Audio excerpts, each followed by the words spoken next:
Hello everyone, how are you guys doing? Welcome back to my playthrough of the Great Ace Attorney Chronicles. So let's continue from where we left off. Let's play as Susato again, and let's find out what's going on in this case. The Adventure of the Blossoming Attorney.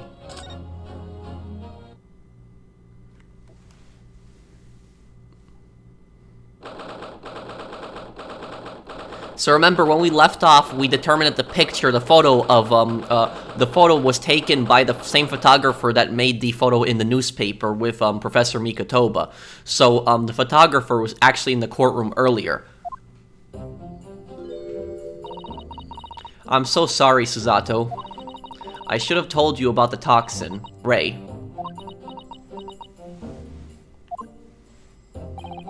You have a strong sense of responsibility, I know. That's why I decided to shoulder the burden alone. No, that's not it at all. I was scared of my failure coming to light, that's all. So I hoped to retrieve the substance from the Englishwoman before anyone found out.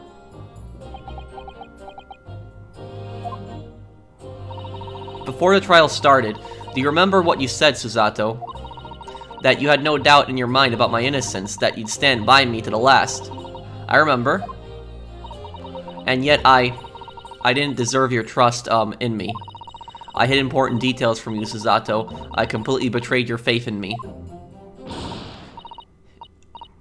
No, in fact, throw me to the... Okay, no, that's too good for me as well. Drag me through the city streets, I'm no better, you know. Oh? Even though in my heart I knew, that you'd pulled a knife blade from Miss Brett's back.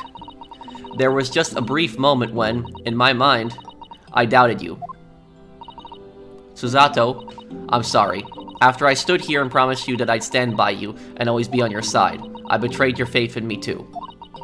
And as such, I failed you as a lawyer. Oh no. I think this situation has taught both of you a valuable lesson. Placing your unbridled faith in another is no easy task. Yes, Father. That fact has certainly struck home. Which is why I can see more clearly now. So, Ray. Yes. Can you find it in your heart to forgive me?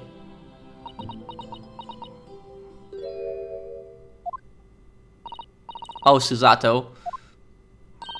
You know you'll always be a gallant, dashing lawyer in my eyes now. Oh, Ray.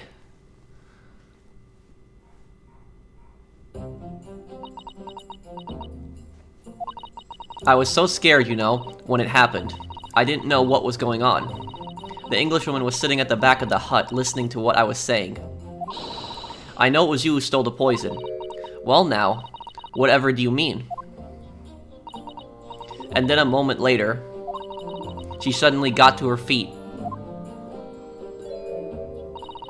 before collapsing on the floor in front of me, with a knife in her back. But the question is, how did the person get the knife, the poison on the knife? It all happened right before my eyes. And you were the only people in the hut at the time. That's right, just Miss Brett and myself. There was no one else. So I just don't understand how she could possibly have been stabbed like that. A great mystery indeed. I still can't believe it happened. That's why I just couldn't bring myself to speak up. It will be alright. However, it happened, and whatever really went on by the sea that day, I promise you, I'm going to prove everything you've said you saw is true. Spoken like a true Mikotoba. Now I think we should discuss what's coming up in the trial, don't you? We don't have much time. We must make sure we have our facts in order. Yes. I expect the poison is going to come under close scrutiny in the upcoming proceedings. The police should hopefully have identified it on the blade by now.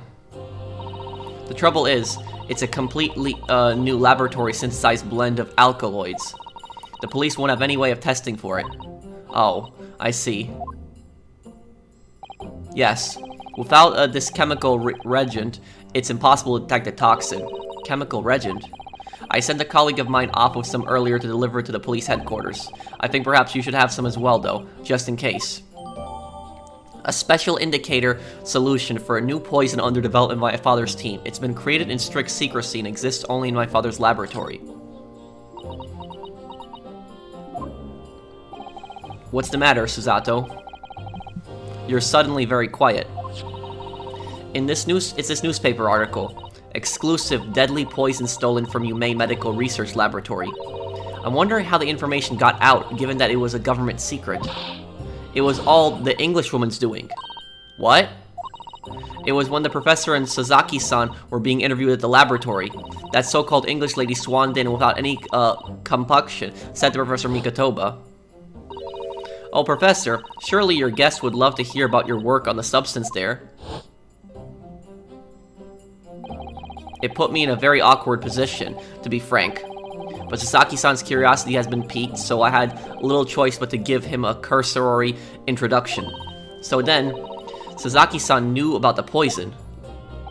Yes, and it's highly likely that the reporter who was writing up the story about us would have caught a glimpse of the toxin too. And that's the same reporter that took the picture, this Memo-san. By the way, did that reporter join you all when you went to the beach? Oh, no, I don't remember the reporter being there. Indeed, he shouldn't have been. I very much doubt anyone would have wanted him there. Oh. A known criminal had been given permission by the authorities to bathe by the seaside. Sasaki-san pointed out that inviting a reporter might be problematic, so the man was sent back to his office. Yet he obviously didn't go back. He secretly followed the party to the beach and took this very candid photograph. And then presumably he posted it anonymously to the police. Ah. Yes, that must be what happened. Counsel, we've just heard that the new witness is now ready to testify. The trial is about to resume. Please proceed to the courtroom at once. Okay, here we go. It's time to steel ourselves once again, then. Defense attorney Ryutaro Naruhodo. Yes. Rei has put her faith in me now and told me everything. So I can't let her down. I have to prove that what she's telling the court is true. I have to prove what really happened that day.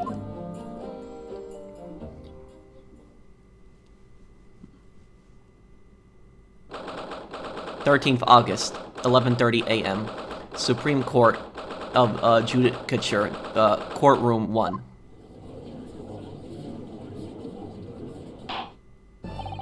I hereby call this court to order as we reconvene you to continue the trial of Rei Membami. And a lot of you guys said that her name is an Easter egg to remember me. Prosecutor Ouchi, have you summoned the new witness? Before I address that question, Your Excellency, I have some very important news to share. Oh? What news? And why does he look so happy about it?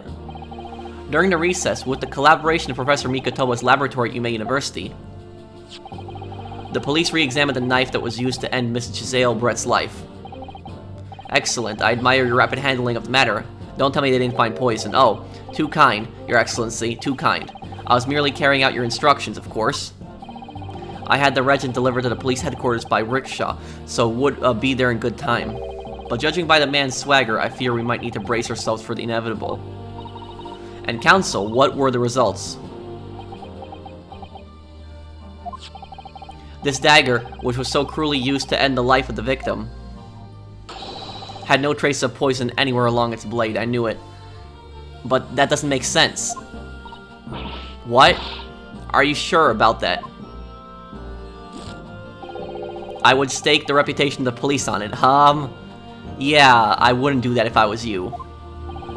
Armed with the regiment, the test is extremely simple. They couldn't have made a mistake. A small knife from the scene of the crime was found in the victim's back. No trace of poison was found on the blade. In short, the accused, Feeble's excuse earlier has been utterly destroyed. This isn't going good. Now, the prosecution is ready to call the new witness. Ah, the newspaper reporter who managed to capture a photograph of the crucial moment. Good. Very well, officer. Bring in the witness. No trace of poison on the knife. But if that's really the case, How could the toxin have entered the victim's body? Good question. I really thought that it was on the knife as well. How else could it have entered? Because isn't the poison... The poison enters through a wound, I believe.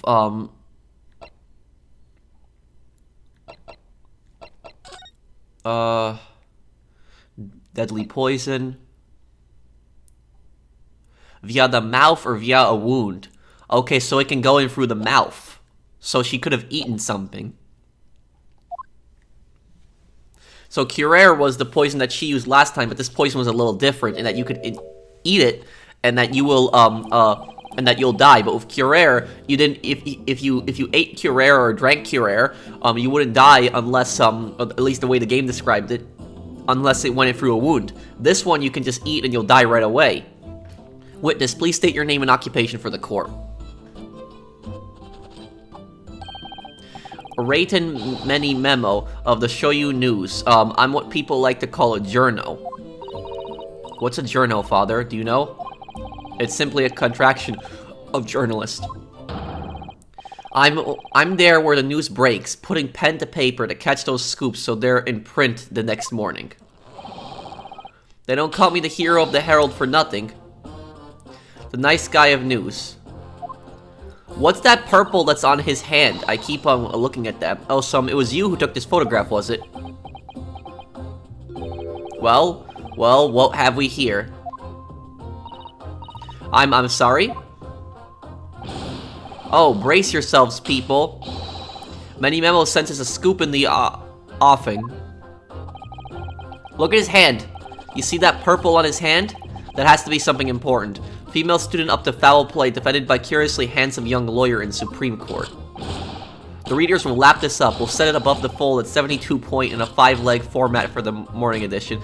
Yeah, I don't think you can bring that camera into court, buddy. Huh? Right then. Let's start with your name. This isn't an interview. This is a cross-examination. It's Ryaturo Naruhodo. Next, what made you want to become a lawyer? Well, I wanted to reform our country's legal system, I suppose. Ryaturo has suddenly become very ambitious, I see. I just borrowed Kazuma-sama's dream for a while. By the way, my name is Taketsuchi Ouchi. That's Taketsuchi Ouchi. The so-called dark horse of the Supreme Court. My objections strike fear into every defense lawyer's heart. No, they don't.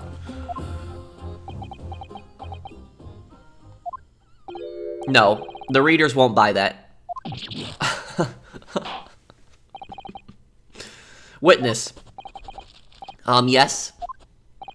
What this court demands to know is whether or not you were responsible for the taking of this picture. Remember the crack in the top right. It was delivered anonymously to the Imperial Police Bureau only yesterday, so when the scary music starts playing, something bad's happening.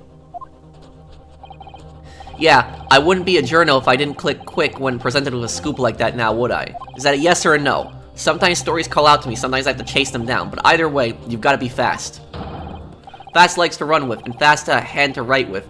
It's no good if you don't note it down, I always say. That's what I call many memoism? Many memoism? Ah yes, I remember your face. We met the day when you were interviewing myself and Sasaki-san. Yes, right. That was me, Many Memo again. But you were supposed to be going back to the Shoyu news offices after our meeting. But the scoop is, I didn't.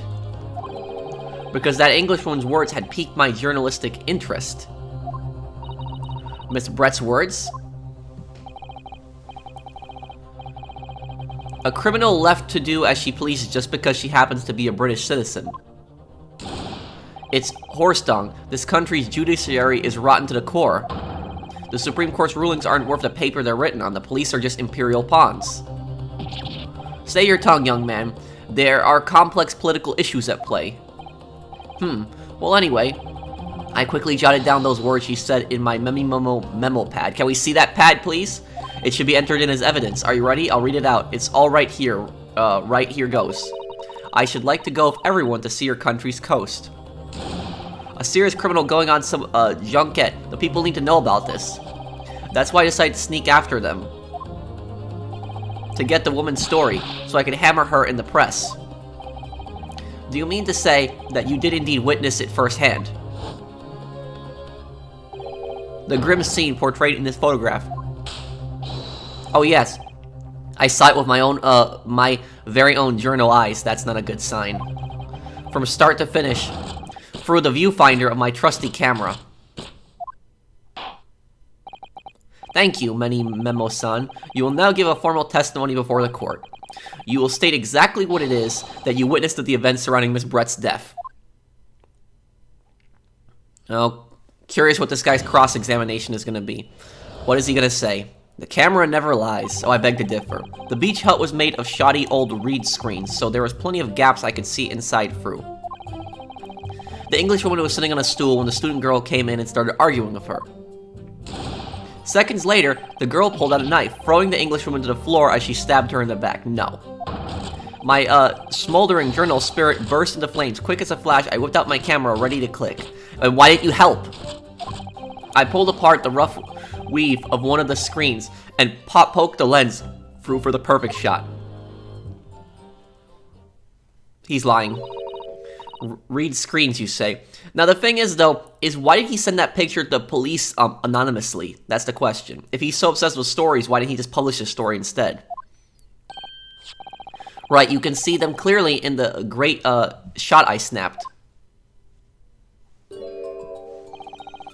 The hut walls were just screens made of coarsely woven reeds. Yes, it allows the breeze to pass through and brings some relief from the summer heat. And it was a breeze for me to poke my camera through and see the whole thing, hotting up. Ignoring for the time being the appalling invasion of privacy involved. Did you witness everything that happened from the moment the defendant entered the hut? Oh yes, I saw it. I saw the whole thing from start to finish. And you say that you took the photograph through a gap in one of the screens. Luckily for me, they were pretty, shoddily woven. I pulled the reeds apart and thrust the lens of my camera through the gap. Would I get away with it, or would I be seen? It was the gamble of a lifetime. A tenacity of purpose that's considered admirable in a journalist, I suppose. Run a risk one day, run a scoop the next. That's many memoism in a nutshell. At last, it would appear we have a genuine witness to this wicked crime. So, in this time period, Japan would most likely not have had any, wouldn't have really free speech. If a journalist was to publish a story saying that the Supreme Court of Japan was corrupt, the legal system was corrupted, they would have major issues. And if you criticize, higher parts of the government, in this time period, especially the emperor, that could be life imprisonment or possibly even death. So I wouldn't say that the press in Japan in this time period was free. It would appear we have a genuine witness to this wicked crime. The evidence and testimony are extremely compelling. I believe we may be close to a verdict. No. Wonderful news, Your Excellency. Wonderful. Nevertheless, it cannot be denied that this testimony begs one very large question. What question? Exclusive news, a startling photograph, all the makings of an exceptional story for the reporter. Why then was the story never published? Yup! Wow, he said exactly what I said. So I was thinking, why didn't he publish this story? Why did he send it anonymously? It's crazy how much I'm predicting what these characters are saying. Oh, that's right.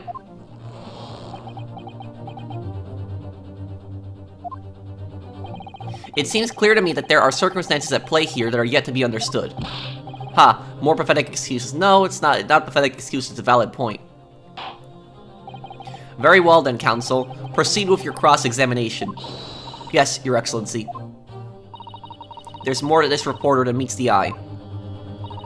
He's keeping something about this case very close to his chest. I wonder if that purple stuff on his hand is traces of the poison.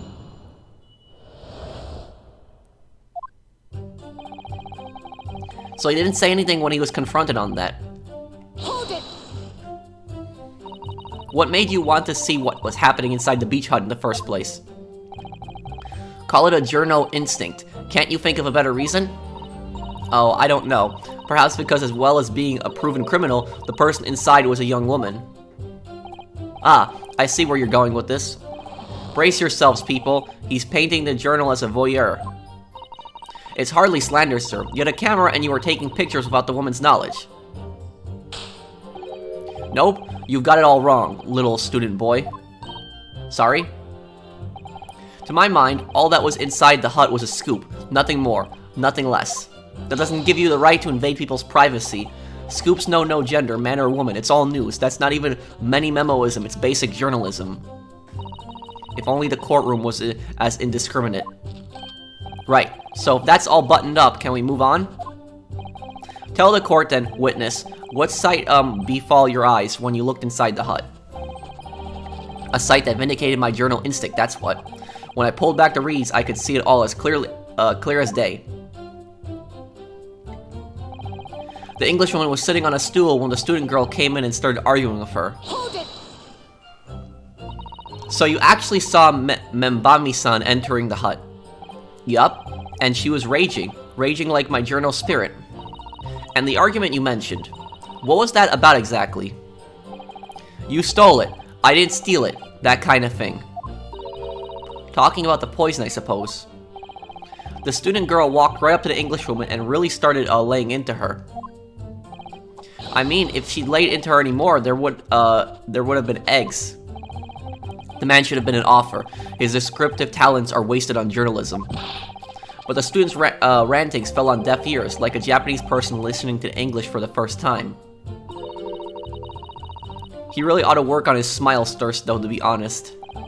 Anyway, the point is, that woman in the dock was mightily angry. And her temper finally got the better of her, it seems. Dear me. Which was the climatic moment that I caught on film. Seconds later, the girl pulled out a knife, throwing the Englishwoman to the floor as she stabbed her in the back. Hold it! Do you swear before this court that you actually saw the precise moment when the stabbing took place? Ha! The precise moment? I didn't see just that. I saw the whole hellish scene play out. From start to finish. I have here a simple plan of the beach hut. Perhaps you could use it to explain to the court exactly what you witnessed.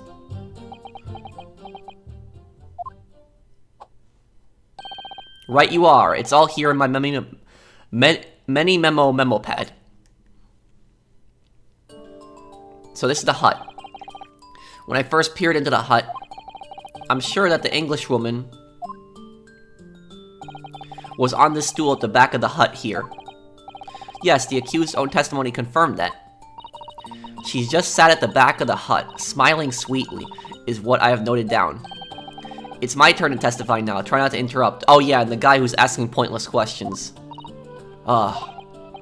Then the next moment, as I was watching, the evil student girl entered the hut. After a while, the pair of them ended up in the middle of the hut, arguing furiously. The Englishwoman went for the student, but the girl dodged out of the way. And in a flash, plunged a knife into her adversary's back as the two passed each other.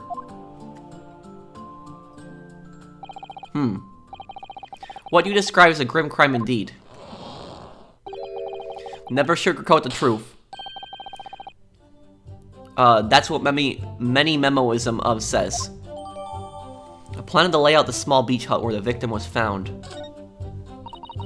By the way, many memo-san, whilst you were watching that terrible scene unfold before your eyes through the gap in the screen, did it not occur to you to try to prevent the tragedy, rather than capture it on film? Oh, again, another thing that I asked earlier, you know, why did he not try to stop it?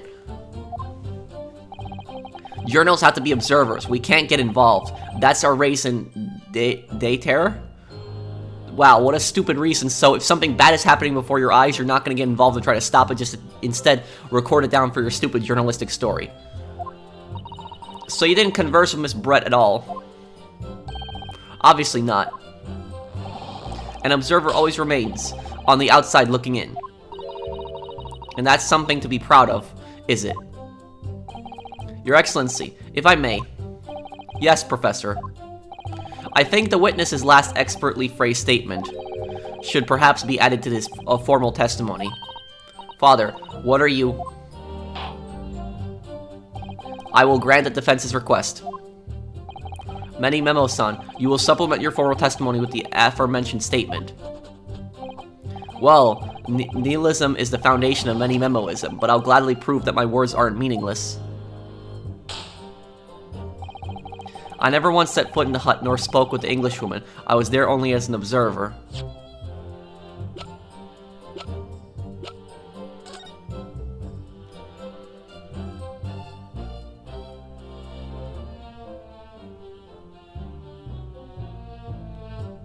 Wait a second.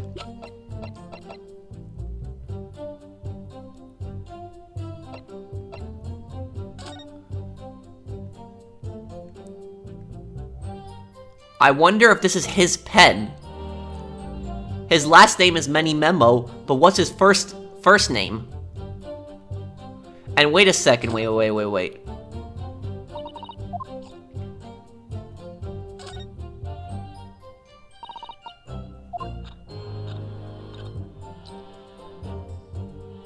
This was where the ink was.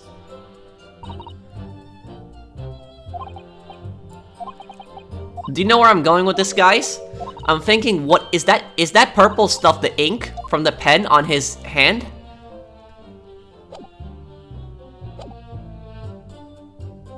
Hold it.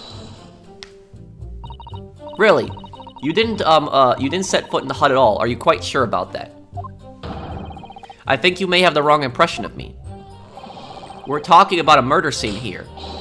My nerves were stretched to breaking point already. Oh, I see. But your nerves weren't that stretched to breaking point. But yet you were perfectly fine with taking pictures of a murder happening. You were scared. Maybe I did have the wrong impression of you, yes? It was all I could do to stifle a scream and hold my hand steady enough to snap the shot. You really should have summoned help before faking of your camera. Many Memoism and humanism don't always agree. And most of the time in those instances, Many Memoism comes out on top. Huh. As a sculptor of stories, sometimes I have to be cruel for my art. Yes, that's spot on. Surely he's making all this up. He claims to have spied the whole affair from start to finish. If true, his testimony is devastating. But it does seem as though he's holding something back, doesn't it? If that's how you feel, I suggest that you trust your instincts and press him on everything he said. As you've no doubt done many times before in your role as a judicial assistant. Yes, I have. I've seen witnesses like this pressed often. I know exactly what to do.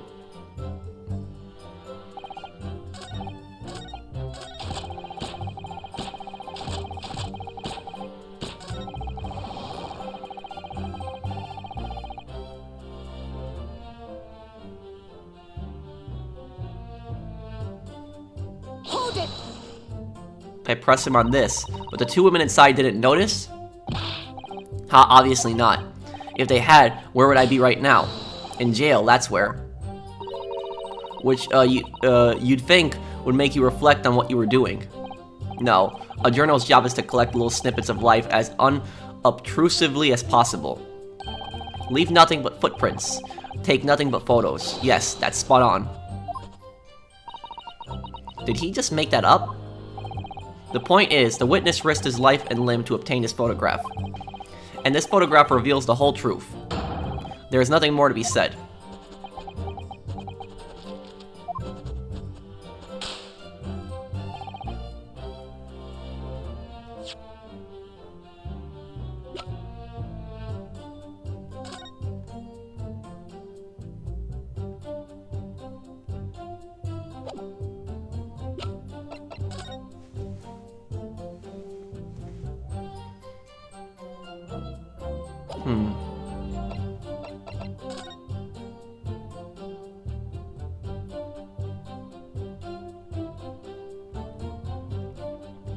Look at the champagne. It could have been in the champagne. The poison could have been in there. That's where she drank it from. Yeah. It looks like it could be the champagne. How ironic that she killed somebody with poison and she herself died from it.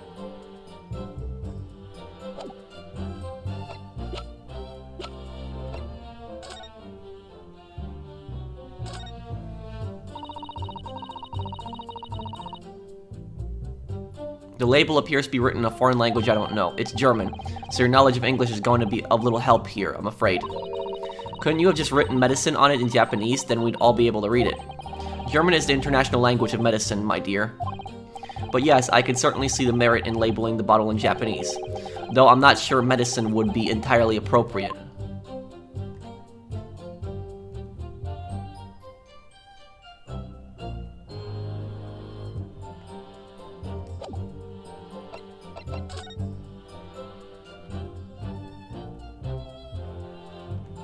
So this knife was tested for blood. Ah yes, this must be the victim's blood. Oh dear, blood is never a pretty sight, is it? I'm having to fight the urge to run it under a hot tap and get it clean. You've always been, fastidious about cleanliness, haven't you? I think this is something else, Father.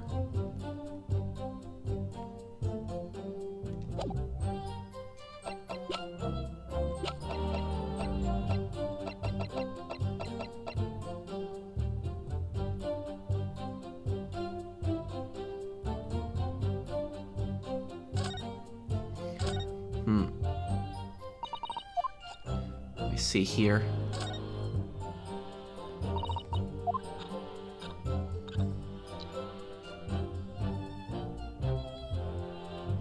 Doesn't show what color the ink is, unfortunately. I was really hoping it would.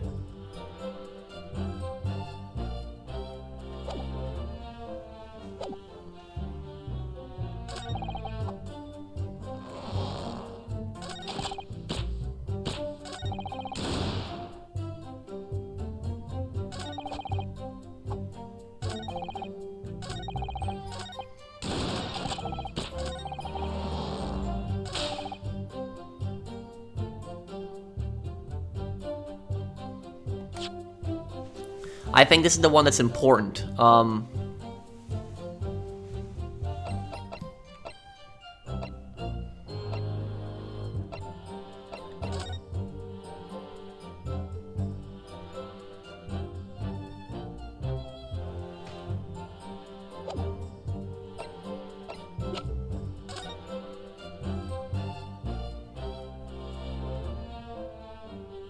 Is this X where the photo was taken?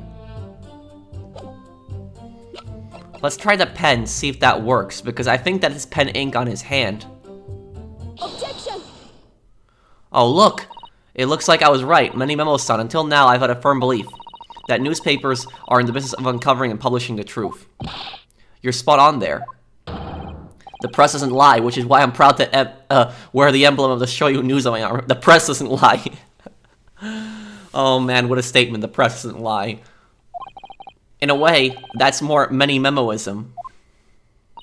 Sadly, though, it seems the journalists who write for those papers don't always share the same position for the truth, or passion for the truth. What are you suggesting with those recriminatory words, Counsel? Many Memo-san, do you recognize this fountain pen? Ah. He recognizes it. This pen was found at the scene of Miss Brett's death. In fact, the murder victim was gripping it in her hand as she died. What are you? Look at the hand. Look at the hand right there. I think that's pen ink. If you look at the barrel of the pen, you'll notice that its owner's initials are engraved there. RM. Yes, thank you for bringing that up, Counsel. The initials of the accused, Rei Membami. Is it a coincidence, I wonder, that your initials are also RM? No. Rayton Many Memo. RM. We got him. That's horse dung. Can't you see? One of those central tenets of many memoism is being a pencil user. And yet, as the court will clearly be able to see, on your right hand, I got it. There is a very obvious blue ink stain. It would appear that you must have rather carelessly left it somewhere recently. Your favorite fountain pen, that is. Horse dung. Many Memo-san, is it not the case that before she died, you met with Giselle Brett in that beach hut? Objection! Why should we listen to this absurd nonsense? It's nothing but another excuse. Exactly. Shoyu News will stand behind me all the way. I deny everything. There must be as many people with the initials RM as there are stars in the sky. The defense has neither the time nor the inclination to count every star in the sky. And there's no need anyway, because this pen has more to tell. Yes, there is another clue. A clue that undeniably proves who its owner really is, the symbol. In that case, counsel, the defense will now show the court where this alleged clue lies. Of course, Your Excellency, it's that emblem on the pen.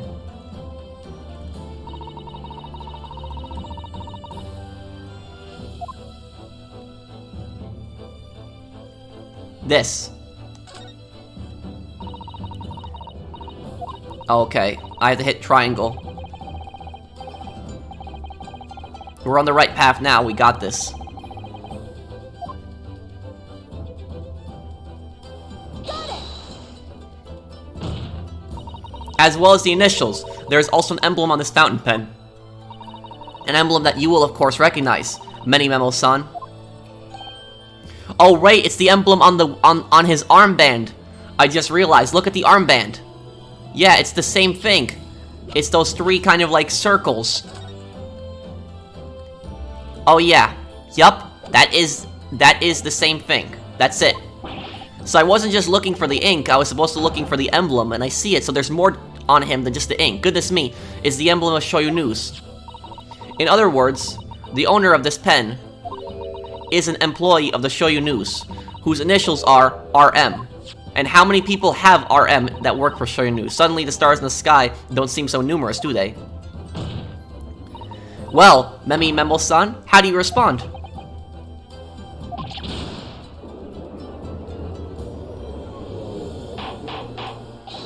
Order, order. Explain yourself, witness.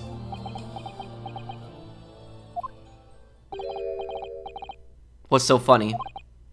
So, this is how the mighty Supreme Court works, is it? Using coercive tactics to have well-meaning citizens reveal harmless secrets. I've used nothing but honest tactics. She has. Alright then, fine. I won't try to hide it anymore. Yes, not long before that grim tragedy unfolded, I, a Shoyu News reporter, on behalf of the public, conducted an interview with the Englishwoman. Oh, now he's changing his story. An interview? You never mentioned this before. When exactly was this? As I said, it was before that evil little student girl showed her face in the hut. I couldn't have lasted more than 2 or 3 minutes, that's all. It was just a brief exchange. But it came to nothing. And as we memoists say, the people that don't pay their dues for an unworthy news. However insignificant you deem it to be, this court cannot overlook the meeting between yourself and the victim. You will testify now under oath about the precise nature of this meeting and what transpired. Got it, yes, alright. But, on one condition. No, there's no conditions. Condition? In all good conscience, I couldn't speak out alone about this. You need to call back the earlier witness, Sasaki Natsume-san. Why would we call him? So Sasaki-san... Oh yes, according to my notes here, that man has a secret of his own. Embrace yourselves. Because it's not a harmless one, it's big. What? What? What does this have to do with the case?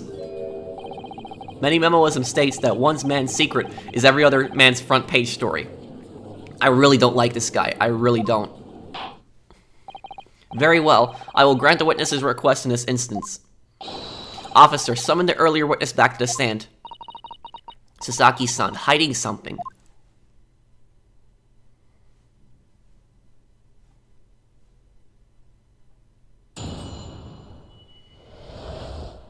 The witness's secrets. I asked the Englishwoman for an interview, but she declined, so I left the hut without making a fuss. Why does she have your pen? Then watching secretly from outside, I saw the woman being stabbed and the other witnesses come running. The detective realized that the victim still had a pulse, so he ran off to fetch help. That's when this writer man here asked the woman a very significant question. But he didn't say anything about that in his testimony, which is why many memos and demands that reveal it now. You mean to say the victim regained consciousness? Well, and when she did you decide to ask her a question? That's, true, yes. He did, and that's not all. The woman gave him a very definite answer. An answer that incriminates the accused. Something's not right here. This is preposterous. Why am I only hearing about this now? Well, at least the prosecutor is being honest now. Why didn't you mention this before, you yokel hack? It wasn't even a conversation.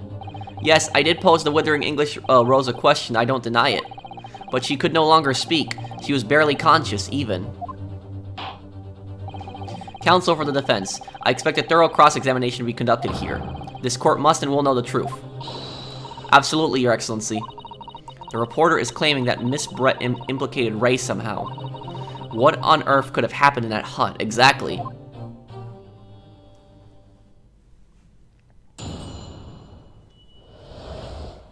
The witness's secrets. I asked the Englishwoman for an interview, but she declined, so I left the hut without making a fuss. Hold it! You asked her for an interview, you say? Well, of course I did. I wanted to ask her about the incident she was involved in at the end of last year. About the case in which Dr. John H. Wilson lost his life. That's not the way I phrased it. Many memoism calls for straight talking. Why did you murder Dr. Wilson is how I put it to her. Yes, that sort of talking is as straight as a ruler. Ask every question as if you're asking for a menu in the restaurant, I say. It's the best way. A veteran of the paper taught me that. And how did Miss Brett answer? With one simple phrase. Mystery is a woman's charm. Woo, that told me. So I waltzed right out of there. Really? Something about that doesn't quite seem to fit together.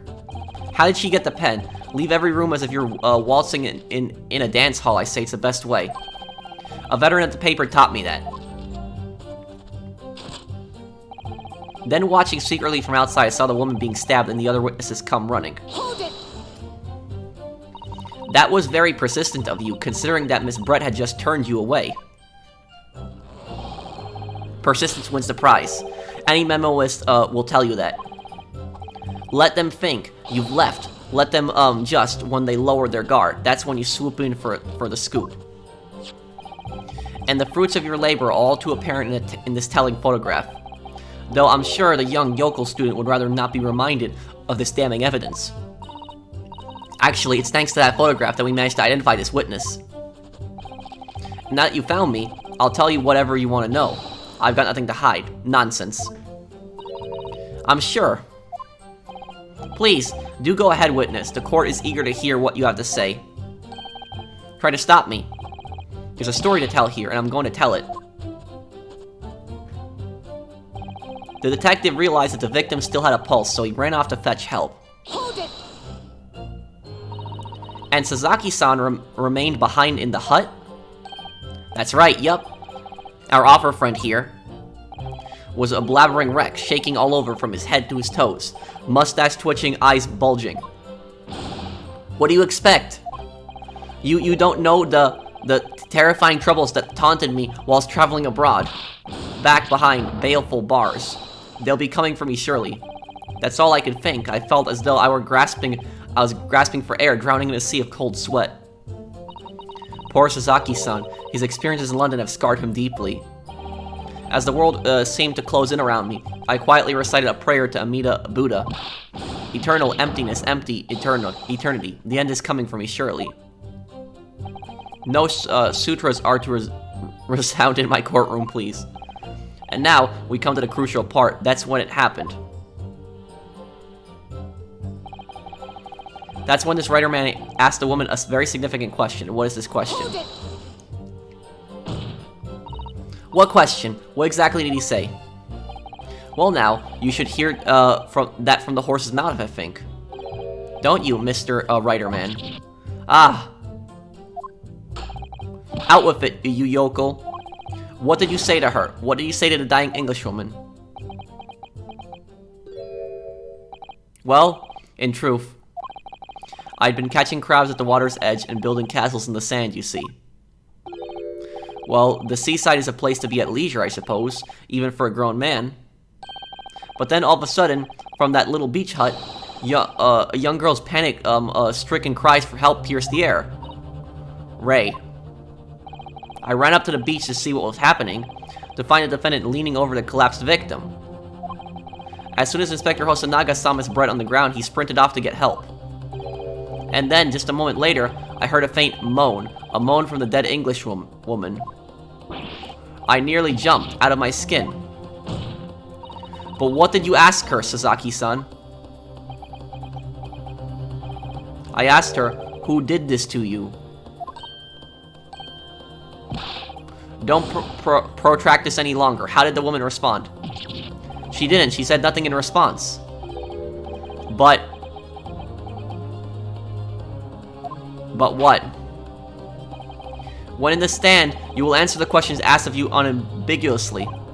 Now, without evasion or reticence, I demand that you amend your testimony. What is this but? I will. I asked her who did this to you, but she never replied. Hold it! So you tried to find out who the culprit was. He who asks a question is a fool for a minute. He who doesn't remains a fool forever. And having been labeled a criminal twice during my time in Great Britain, I was quick to make up my mind. Better to be a fool for a minute than remain a fool in prison forever. However, you've indicated that the victim failed to respond. Is that correct? I know why. I know why the Englishwoman said nothing. She was ignoring me because of my stoop and mustache because I'm Japanese. Oh dear, Sasaki-san has really developed a dislike for the English, it seems. Having read the report on his time in Great Britain, I can't say I'm surprised at his xenophobia. But the Englishwoman didn't ignore you at all. Did she, Mr. Writer-man? Well, yes. Alright, she did respond in a matter of speaking, I suppose. So you see, what's going on here? This would not be allowed in court. Like I said, it's unrealistic that you would have two witnesses testifying at the same time. This would never happen. And on top of that, the reporter here is basically trying to coerce him into making a statement. So he's trying to pressure him into making a statement. So that's unreliable right there. She just lifted a trembling finger and pointed in the direction of the defendant. Hold it!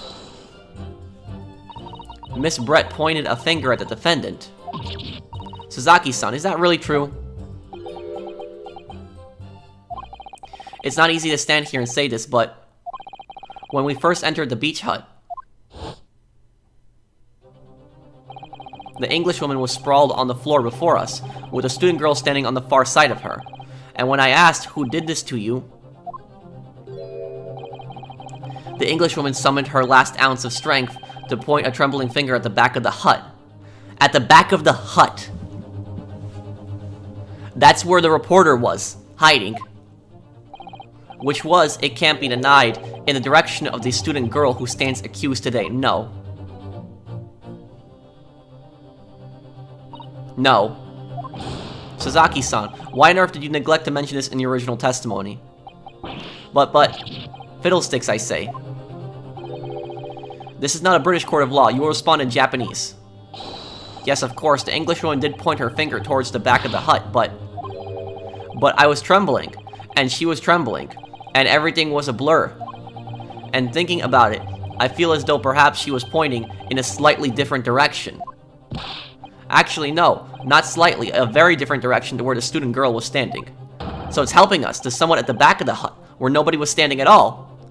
So it's incriminating the reporter. You mean that your memory of the events and the direction in which the victim was pointing are both unclear? Yes, that's it. Unclear. I'm very, very unclear. Your Excellency, surely this proves the matter beyond all reasonable doubt. No, it doesn't. Yes, the woman may barely have been conscious, and yes, perhaps her finger wavered slightly.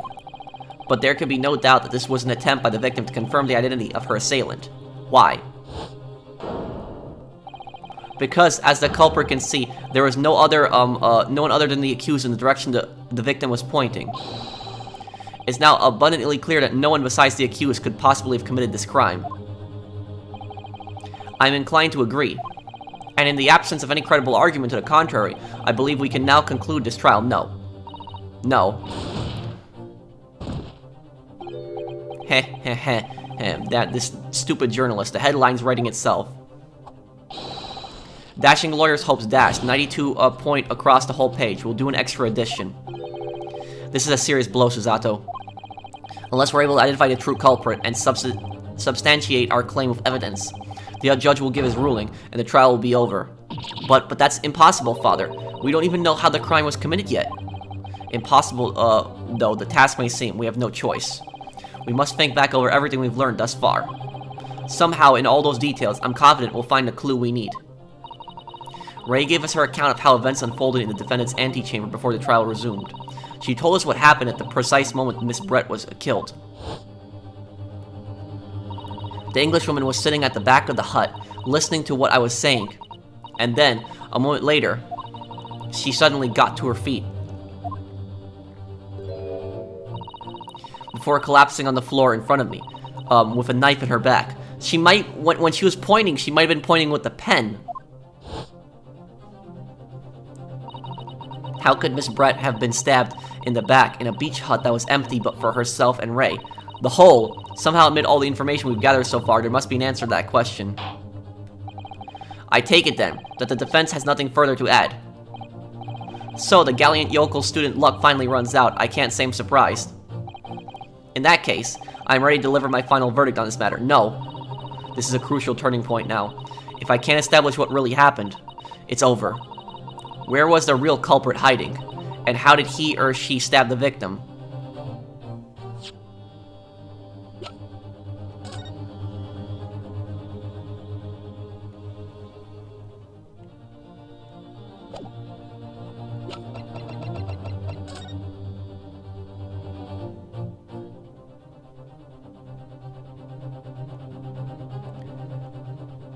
She was pointing in this direction where the wine was.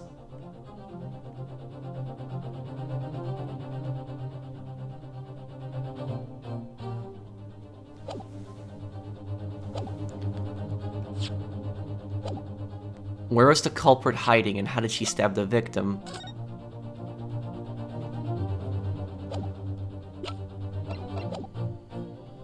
How did he or she stab the victim?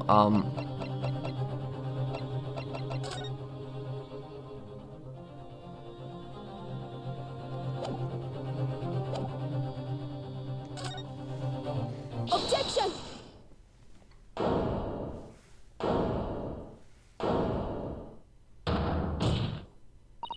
Your Excellency, I respectfully ask you to postpone your adjudication for the time being. Oh, to what end, counsel? The defense would like to present the court with an alternative theory. An alternative theory that can explain who the victim was actually trying to implicate with her dying gesture. Objection! An alternative theory? None exists. Objection! There was someone else present at the scene who could have committed this crime. What? And the victim, Miss Brett, tried to reveal who it was to those around her at the time by mustering all her remaining strength and pointing a trembling finger at the killer's location. This is fiction, fantasy. Very well. As you seem so sure of yourself, counsel, I'm prepared to hear your alternative theory. So, young Ryotaro Naruhodo. Yes, Your Excellency. You will present with your latest theory to the court by means of this plan. At the moment the victim was stabbed, where exactly are you proposing the culprit was concealed?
think it's here.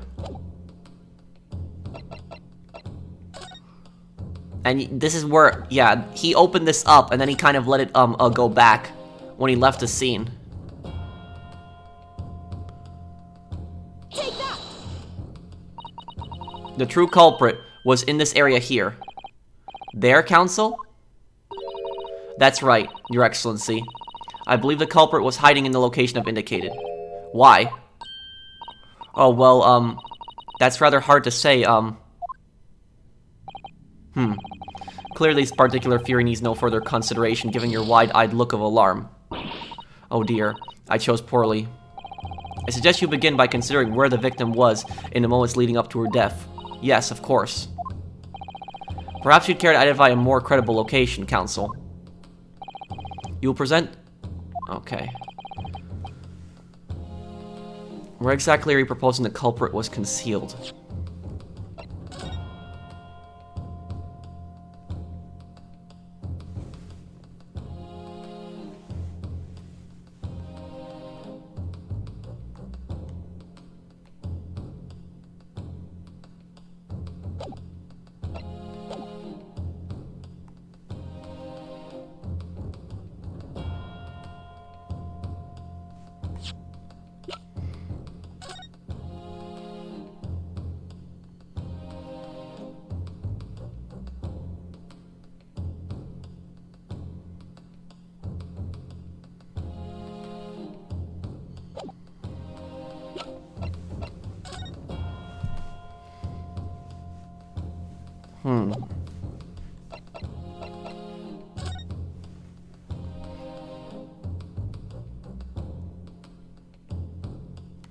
Where exactly?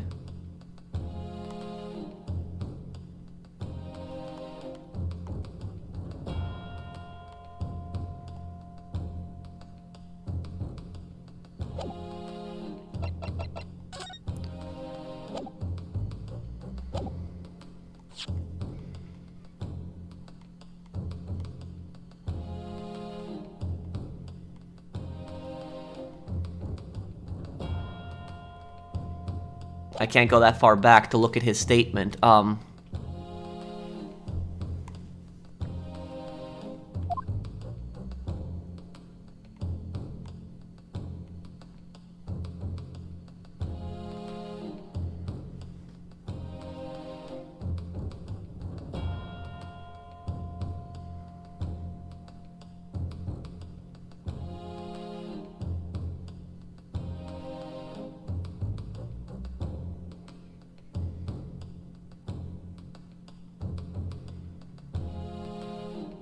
I'm pretty sure it was the wine that was poisoned. Let me look at that picture from the...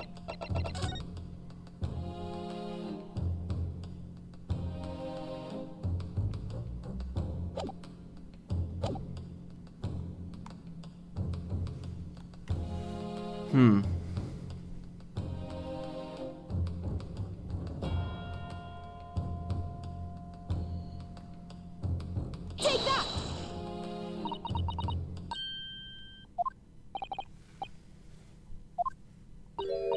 So what's behind the hangers again?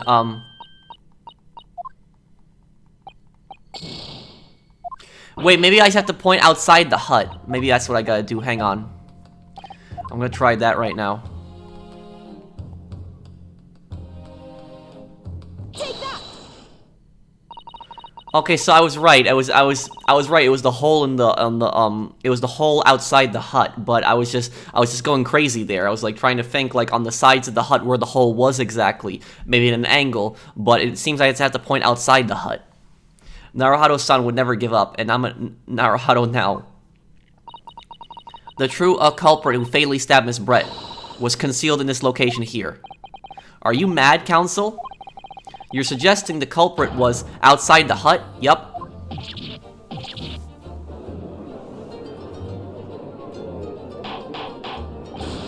Order, order, order. But student lawyer Naruhado-san Esquire, that makes no sense at all. You've just pointed out the exact spot where I was hiding to get my scoop snap, exactly. But But I didn't see any suspicious individuals loitering about, I can swear to that. It's because you were that individual. Obviously, the culprit had been outside the hut. There is no way that she could have stabbed the victim who was inside the hut. If that hole is large enough to put a camera through, it's large enough to put a knife through. Actually, Prosecutor Ouchie, there is a way. Ah. And, in point of fact, the defense can provide evidence strongly suggesting that it's precisely the way Miss Brett was killed. You're bluffing. You're bluffing, you joke.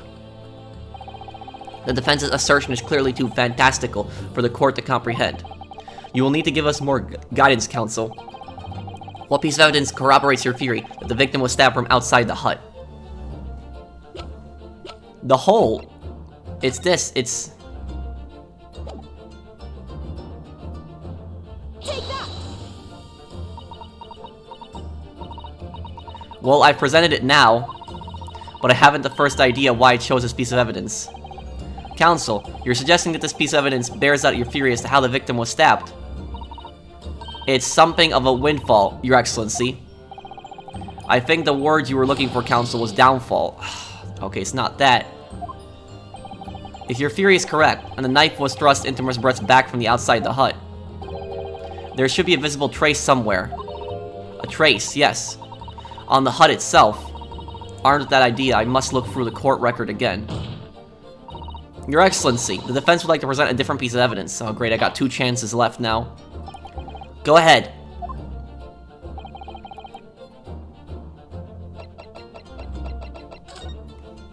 This, because there's like a little hole in the...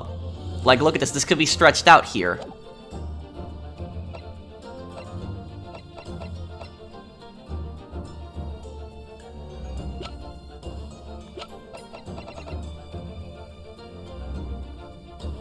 Take that! The original photograph of print of the crime scene. Okay, so I'm right. Yes, it's clearly visible in this print. The trace of the fatal thrust that was delivered from the outside the beach hut. Objection! Do you take us for fools? There's no hint of any such thing. I'm not sure that everyone present would agree. Someone, at least, appears to have noticed what it is that I'm referring to. Counsel, once again, I must call on you to be explicit for the court. Where on earth on this photograph is a trace of the stabbing which you claim took place from outside the hut? Here.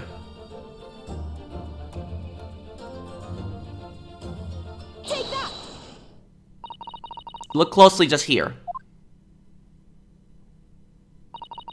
In the scene in the screen at the back of the hut, you can see the effects of a blade having been forced through the reeds. Well, I don't know if that would necessarily be a blade, but that's where you know, it does kind of make sense now. No, I can't. But I just saw that hole that was there. I can't see any such thing. It's true that the hut in question had 4 walls, as you'd expect, however. By parting the reeds, a knife blade could easily penetrate them. This is extraordinary. Yes. The true culprit actually stabbed the victim from outside the beach hut. Ah. And if everyone present at the scene, there is only one person who could have done that. Only one person who was directly outside the hut when Miss Brett was killed. Rate in many memos-san. It could only have been you.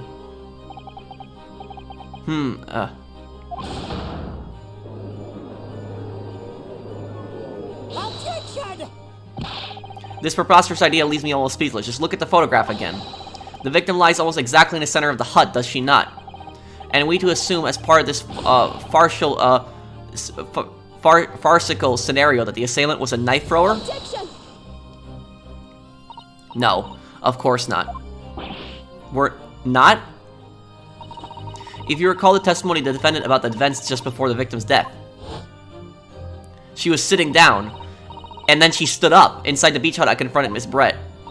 But she just sat on a stool at the back of the hut, smiling sweetly at me as she knew she was untouchable. So she got stabbed while she was sitting, and then when she got stabbed, she stood up, and she collapsed.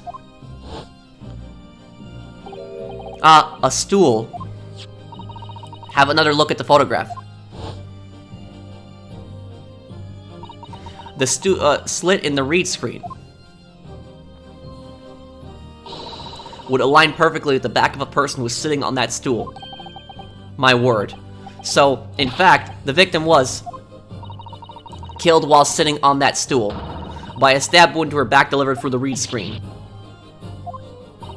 Having been attacked, Miss Brett rose to her feet instinctively. But then, unable to speak, she collapsed on the floor in the middle of the hut. Before the defendant, Membabi-san's appalled eyes. And that, Your Excellency, is the truth of what happened on the beach that day. I think that she was also poisoned because of the eyes, remember. And I think the poison was in the wine.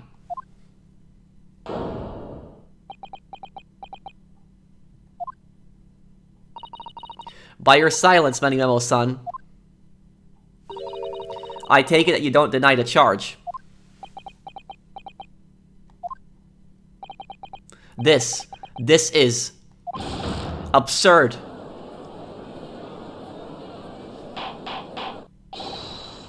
That will do. It would appear that we have a tacit admission of guilt from the witness. Accordingly, this court has successfully established the truth of this matter, which means that the defendant, Membabi-san, is innocent of the crime. Oh, thank goodness. I finally made him cave. I must say, I've never been more proud. No, this can't be. The Ouchi clan can't... What of my growth of hope? It wasn't all an apparition. I can't accept this, I won't. I see no reason for the continuance of this trial. I will therefore move to conclude proceedings by delivering my final verdict then. Hold it.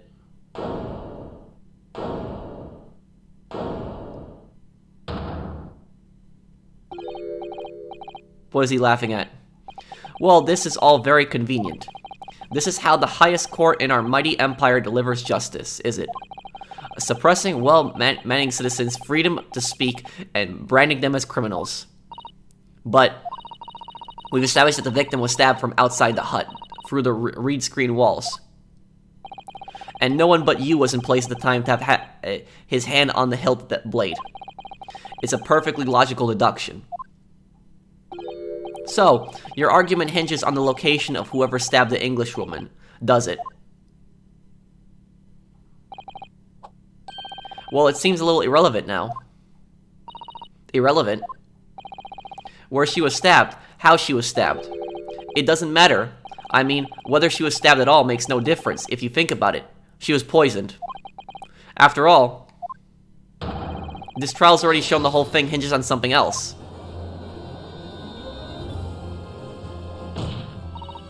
What are you talking about? Brace yourself, little man. I'm talking about the fact that everything's changed. Because of the dirt you dug up. What? Enough obscurity. Explain yourself, witness. What's to explain? I'm talking about the poison, of course. The poison? Let's ask the professor for a comment on the situation, shall we? I understand that the deadly poison you were developing was stolen from your laboratory, correct? And it's been shown that this poison was admission to the victim, Miss Brett, is that right? That is correct. The unusual construction of the victim's pupils are a sure sign that this particular poison was used. I see, I see. So, presumably that means that the victim already had the poison in her body before she was stabbed.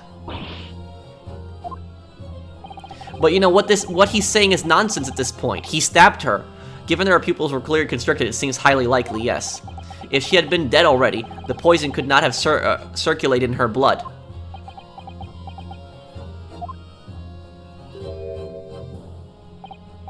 Huh.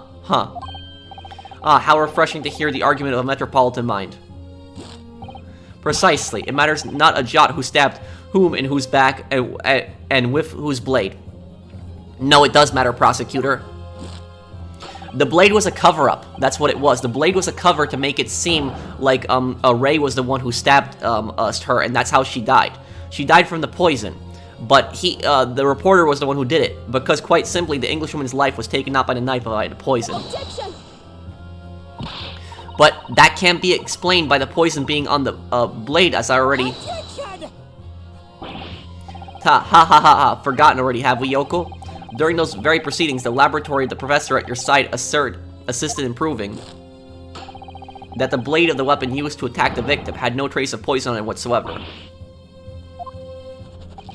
So let me get this down. The facts, as skillfully established by the defendant in this trial, turn out to be a headline making red herring. Is that about right? Well...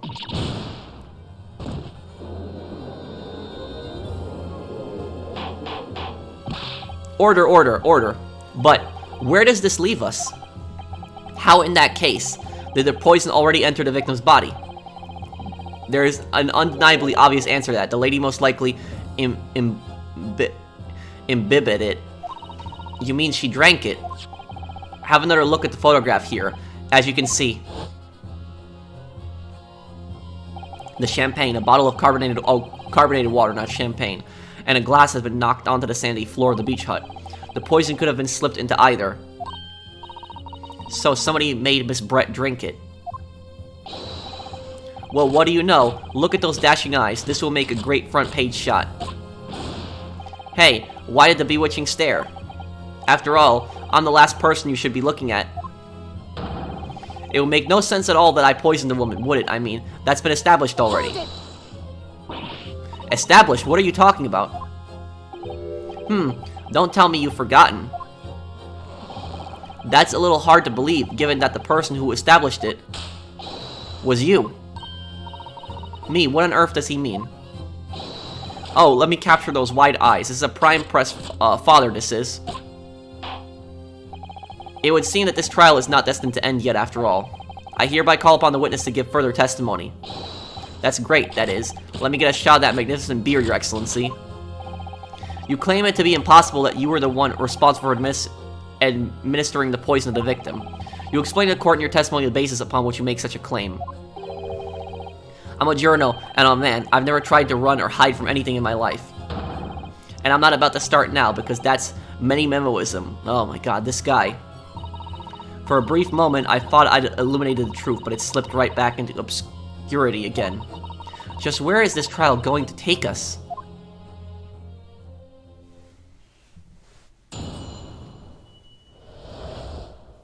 Complete innocence. Oh yes, I stabbed the English woman, and it's that very fact that proves I'm innocent.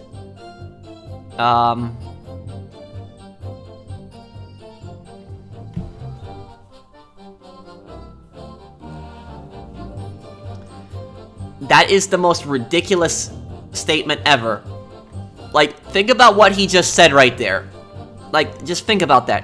He basically says, I stabbed someone who was being poisoned, so they were gonna die either way, so I wasn't responsible for their deaths. That's basically what he says right there. Because why would I have bothered to stab the woman if I already poisoned her? There's a reason. You stabbed her to blame Ray for it, because you knew that Ray came in, and Ray was an expert in the poison, and so she'd try to take the knife out, and then you could take your camera and take the picture. It was all a cover. When I heard the student girl and that pompous English murderer arguing, it got my goat. If the courts weren't going to punish Brett for what she did, someone else would have to see justice done.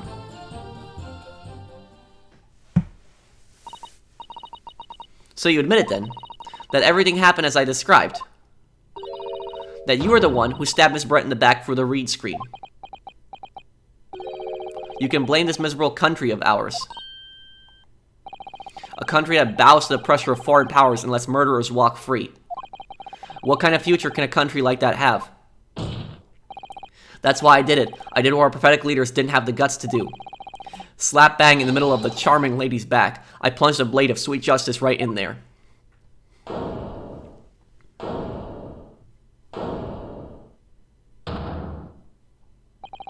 As someone who spends his life seeing that the truth is told, I feel really, really awful about giving false information in my testimony before, but as it turns out, there was somebody else who had it in for the victim and got to her before me. That's right, you guessed it. That pretty little student girl. Now there's a woman after my own heart. You're implicating Ray again. She's the one who gave the poison to the Englishwoman and ended her pitiful existence. And suddenly, snap, this journal here is off the hook. The argument is sound, certain, efficiently. If the witness had administered the poison himself, he need only to have waited for it to take effect. Subsequently stabbing the victim in the back would have been entirely nonsensical. And therefore, this reporter has nothing to do with the poisoning. But then ask then this. Why did she try to take the knife out? Ask that, though. Because that contradicts his statement. That's right.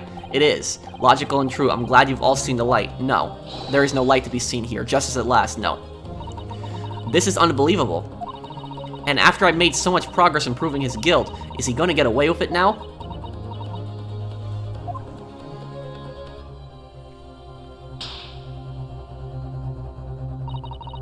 Think of Kazuma-sama and Naruto-san. They never stop looking for a way forward until the judge's final gavel. Very well, then, counsel. Proceed with what I assume to be your final cross-examination in this trial. Let's do it, then. Let's break this guy's testimony apart. Yes, Your Excellency.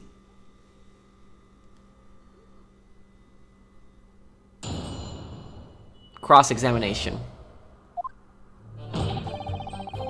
Oh yes, I established Englishwoman, and it's that very fact that proves I'm innocent. Hold it! So, you do admit that you had murderous intentions toward Miss Brett, then? Ha, the woman's very existence offended my sense of justice. Oh, now he cares about justice, your sense of... He's claiming some sort of righteous indignation. She was pure evil, a cold-blooded killer who committed murder right on our Empire's soil. Well, that I don't disagree with. But did our good-for-nothing government do anything? Not a chance. So I had to step in. Fly the flag of justice, put things right for the people. Yes, it was my civic duty. That's what drove me to do it. So, in summary, murderous intentions then. Whatever you want to call it, the point is this. That Englishwoman was a blight. So I had to do what was right for society. Yet a real wrong was done by the student girl in the dock, a crime for which she must pay. Obviously, because the poisoning was nothing to do with me at all. Because why would I have bothered to stab the woman if I'd already poisoned her? Hold it! To frame Ray. So you still maintain that you didn't give the poison to the victim. Obviously, that'd be like putting a belt on your trousers when you were already, wearing braces like these. The accused administered the poison, following which this witness stabbed the victim. An unforgivable act, certainly, but not one of murder. The crime rests on the accused's shoulders. That is how the law works, you see, yokel. Who knows? You may even learn something here today. 2 consecutive attempts on her life in the spare of minutes. Quite a day for the victim. Do something that evil, and you've got it coming. That's how the law works, the law of reckoning. So basically, then he's gonna say that she's guilty now. So he has his own twisted sense of justice he's apparently claiming to, but then he's implicating Ray. How does that make any sense? So if she's so evil, like, as you say she is, then you shouldn't be implicating Ray in that. If Ray was to carry out her own justice as well. That's not the kind of law this court upholds. You will reiterate why you were compelled to stab the victim, then, witness. When I heard a student girl and that pompous English murderer arguing, it got my, goat. Hold it! What exactly were they arguing about? About what happened in that restaurant 9 months ago, that's what. The student girl was laying into the Englishwoman for killing her beloved mentor, Dr. Wilson. No, remember what he said earlier in the trial? He said that they were arguing about the stolen poison. Now they're arguing about the murder 9 months ago. Yes, John H. Wilson, a professor of medicine, invited here from England by Professor Mikotoba, no less. Right, but the Englishwoman just jeered. Her case was to be heard by the British Consular Court in Shanghai, however. There is little doubt that she would simply have been acquitted and sent back to her homeland, a free woman. It was eating that student girl up inside, you could see it. I really felt for her. Oh yeah, then you wouldn't be implicating her.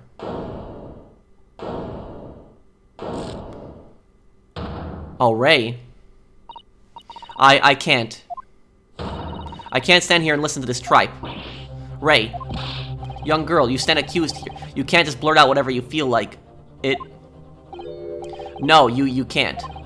Sorry, but I'm in the middle of some very important testimony here. Just keep quiet and listen. But this awful man is making all of this up. Susato, please. You have to make them listen. Return to the dock at once, Membabi-san. We are in the middle of a cross-examination. Hold it! Your Excellency, please, I implore you. That journalist is clearly not a trustworthy witness. Exactly. He's a filthy, rotten, black-hearted, bigoted, dirty peeping Tom. Whoa, take it easy there. Please, I really think the court should hear what the defendant has to say. Your Excellency, I see no need whatsoever to entertain the accused's remarks. I will grant the request of the defense. But, Your Excellency, this is likely to be the final cross-examination of these proceedings. As such, I believe it will be ill-advised to stifle the defendant's obvious concerns. So, whilst recognizing that this contravenes regular protocol, I hereby call upon the defendant to speak. Oh. Thank you so much, Your Excellency. It was nothing to do with Dr. Wilson. We were discussing the stolen poison, like I said. Hold it! The stolen poison that killed the victim, you mean? I suspected her of being the one to steal it.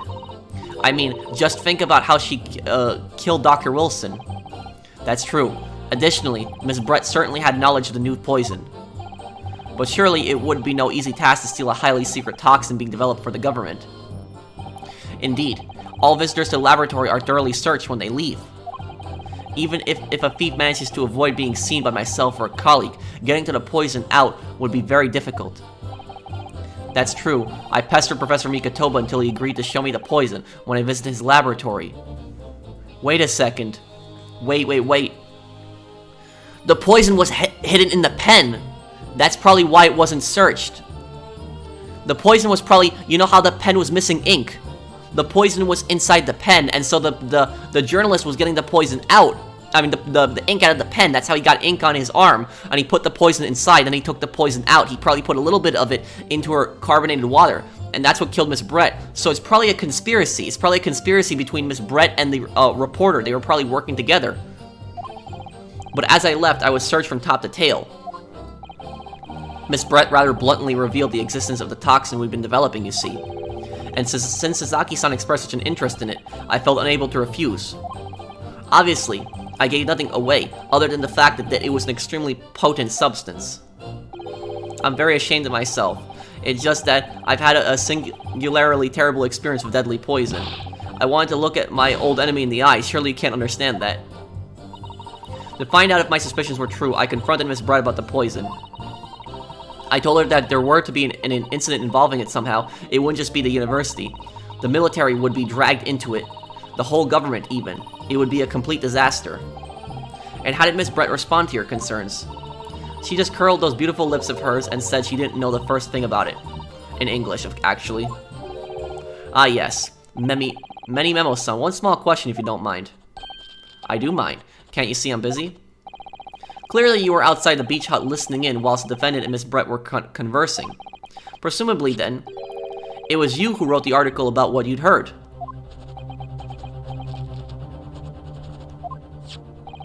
Exclusive deadly poison stolen from Yumei Medical Research Laboratory. The story was published in this morning's edition of Soyu News.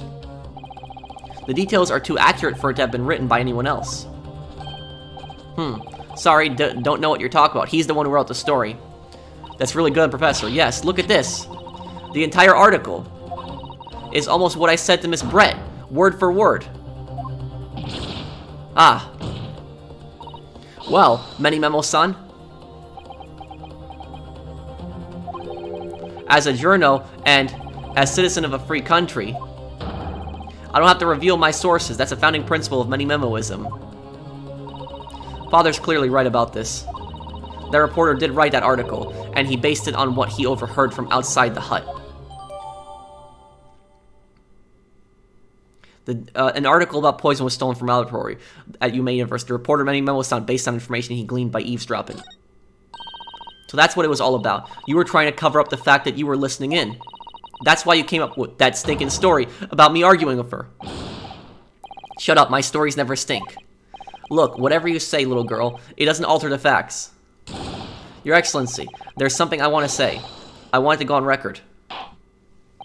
Very well. You may amend your formal testimony. Ha. Ha ha ha. The point is, if you'd poison someone, there'd be no reason then to go and stab the person as well. I disagree. Let's look at that article again.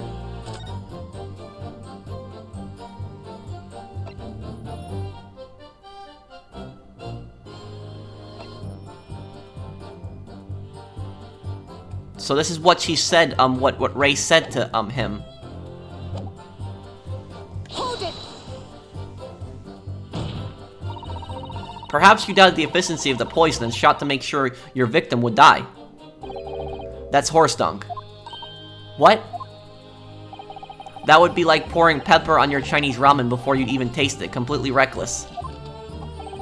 Although, it might surprise you to learn that I'm a bit of an impetuous pepper pourer as it happens. Once the victim had taken the poison, she would have been only minutes away from death. And yet, this man there then proceeded to stab her in the back as well. There has to have been a good reason for that. If it was a reporter who gave the poisonous breath, then clearly, he must have done it prior to Ray entering the hut. Yes, that's undeniable. But between him leaving the hut and the victim being stabbed, there was one very crucial change in the situation. Sorry? What change? The reporter overheard the conversation between Ray and the Englishwoman.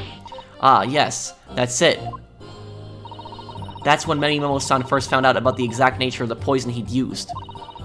That could be key here. If the victim had unwittingly taken the poison already, the reporter would have had no reason to stab her. On the face of it, that logic sounds entirely reasonable. So he overheard the conversation and what Ray said, and so he was trying to frame her. But there's no question that this man was responsible for Miss Brett's murder. If we could think of a plausible explanation as to why he might have stabbed her even after the poisoning, I feel sure that everything would drop into place. That's what we should be looking for. Yes, I agree. And in order to do that, I must try to glean more information.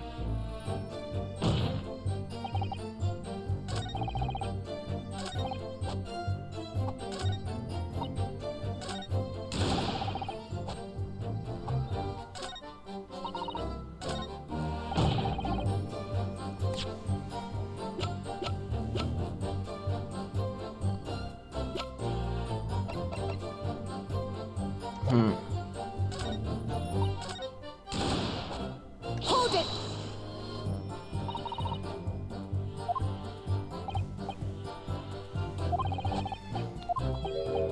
Okay, we've seen this before.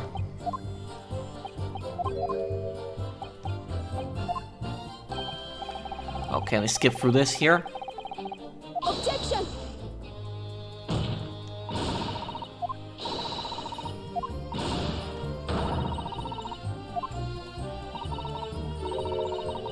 Alright, don't throw things out like that. Let this Yoko student be aware that her humor is not appreciated in this courtroom.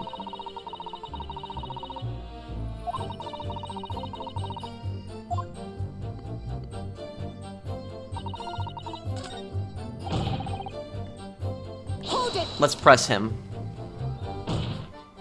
Perhaps you doubted the efficiency of the poison. Okay, this we've seen already.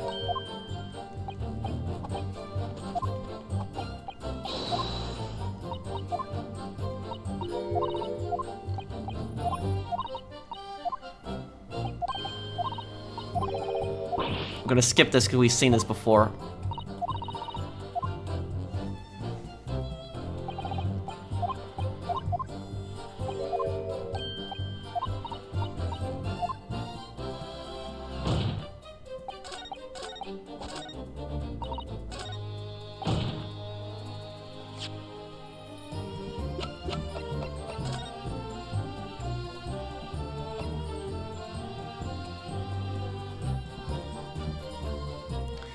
Remember how it says via a wound from a poison-laced blade? He's framing her, that's why he did it. I really hope it's the newspaper that I have to present, let's see. Objection. Oh, it looks like it is. Well, I can think of one reason. He's framing her. What? But before I explain, I'd like you to confirm something for the court. Did you glean at all this information from the newspaper article from what you overheard inside the hut? Of course he did. There can be no question of that. After all, when we were all in the laboratory together, all we were told is that it was a terrible toxin. And there is one more important fact to consider. According to the witness, Membabi-san's verbal attack against the victim began as soon as she entered the hut. In other words, it would have been impossible for her to have slipped the poison into Miss Brett's drink. Objection! Where are you going with this, counsel? Memo-san has already made it quite clear that he observed every single thing that happened in the beach hut. If the defendant had somehow found an opportunity, this man would have seen it. That's right, he would have seen her put the poison in. Which means that Miss Brett couldn't have imbibed the poison whilst the defendant was present. In fact, it must have been administered to her before Membabi-san entered the hut. Yes, very articulately put. When I walked into the hut, I immediately started to press Miss Brett about the poison. At which point, Memo-san overheard some worrying information. Worrying information? What worrying information? The information which he subsequently included in his newspaper article, namely, that the poison was being developed in strict secrecy, and that it couldn't be readily obtained. Absolutely. In fact, that's quite an understatement. The only possible place it could have come from is my lab. And furthermore, anyone afflicted by the poison would exhibit telltale signs in death. The extreme constriction of the pupils. Yes, it's quite stark when you see it. There are other poisons that show similar symptoms, but not amongst new substances that are undetectable. In other words, it would be clear that the victim's life had been ended by the use of this particular poison, which would reduce the number of suspects to only a handful of people. Ah. Everyone in my laboratory is aware of the unique properties of the toxin we've been developing. None of them would be foolish enough to attempt to use it for some nefarious deed. Membabi-san being no exception. Therefore, we can conclude that whoever administered this unique poison to the victim was a layperson unaware of its telltale properties. In other words, someone like you, Rate and Memo. We got him now. Think it's over. That's the theme of Ace Attorney that's playing right now. When that theme plays, you're about to blow the whole case wide open. It was you who stole the poison from the laboratory that day. And it was you who administered it to the unwitting victim. But you quickly realized that there was a terrible mistake, because the poison caused such unusual symptoms and was so traceable. So he plunged a knife to cover it up. As you listened in from the far side of the beach hut, its thin walls, you learned of these facts. Nobody would check a body for poison if it's stabbed. But you've already given the victim the poison at this point. It was too late. How ironic was it that the first victim that Miss Brett killed, he was shot to cover up the fact that he was poisoned, and now Miss Brett herself was poisoned, and she was stabbed to cover up the fact that she was poisoned. How ironic is that? So you hatched a plan to disguise your mistake. A plan that involved stabbing the victim in the back through the reed screen. Objection! But what's good could that possibly do? Isn't it obvious, counsel? The plan was to kill Miss Brett before the poison could take effect. Once in the blood, the poison causes the onset of pupil constriction. But he had hoped to precipitate the victim's death before that happened, hadn't he? Exactly. Because without any revealing signs of the new secret poison's use, no one would have ever suspected. This is extraordinary. So it's like I said, nobody would check a body for poison if the body's stabbed. Yes, the effects of the poison meant it would be too easily identified, so the killer had to mask its use, which he attempted to do by plunging a knife into the middle of the victim's back.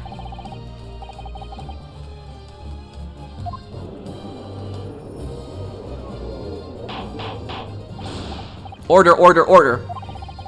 This argument presented is sound. The court is satisfied that it warrants consideration.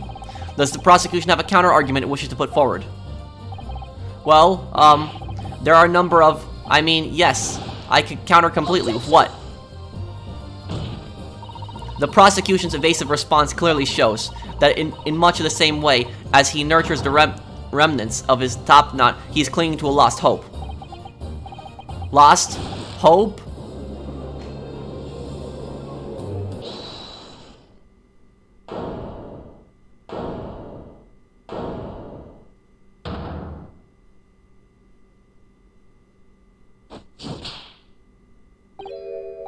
Ah, you pathetic, useless, fallen samurai.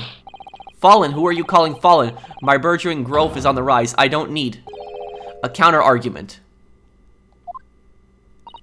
What? What are you talking about? It should be blatantly obvious. I stole the poison, you say. Gave it to the victim, you say. Stabbed her, you say. Lots of fine theories. But I don't need a counter-argument because you don't have an argument yourself. Where's your evidence?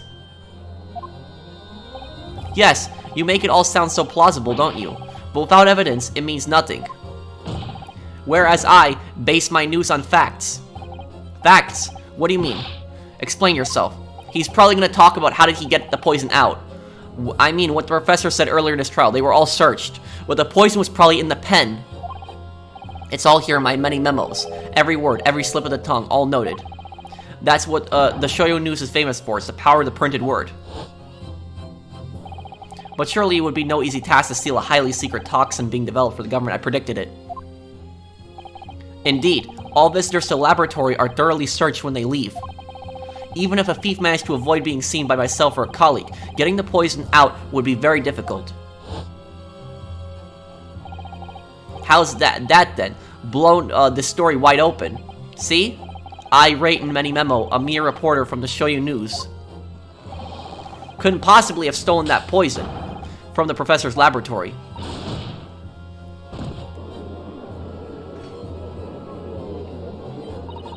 But there can't be any question of it.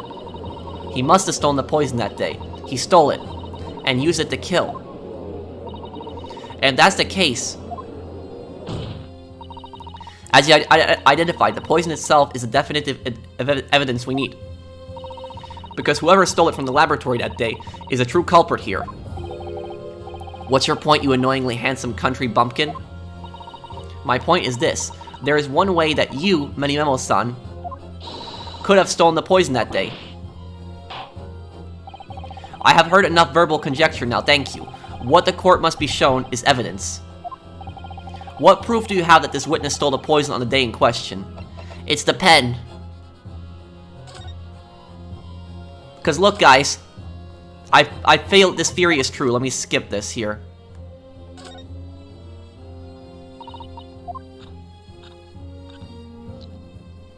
That's why he has ink on his hand, because he dumped all the ink and replaced it with poison. That's why there's no poison in this anymore. He hid the poison in the pen. When they're searching you, they're just gonna find a pen. They're not gonna possibly think that poison could be hidden inside the pen. It's this. Take that! The proof, Your Excellency, is this fountain pen. A fountain pen? How can that possibly be relevant? These magical pens somehow seem to have enough ink to write many thousands of kanji characters. I believe they arrived in our country for the first time some 15 years ago now. But I swear by a weasel hair, calligraphy brush, and nothing else, these newfangled pens are merely a fad. Well, as a forward-thinking man of words, obviously I love my fountain pen. Stuck-up subkin of sumptuous ink, and one's work is awash with words in the blink of an eye. That's right. Fountain pens have a small reservoir in the barrel. I'm on the right track. To which ink is sucked up through the nib of the pen in order to write in order to write with ladder. What does all this talking of sucking up ink have?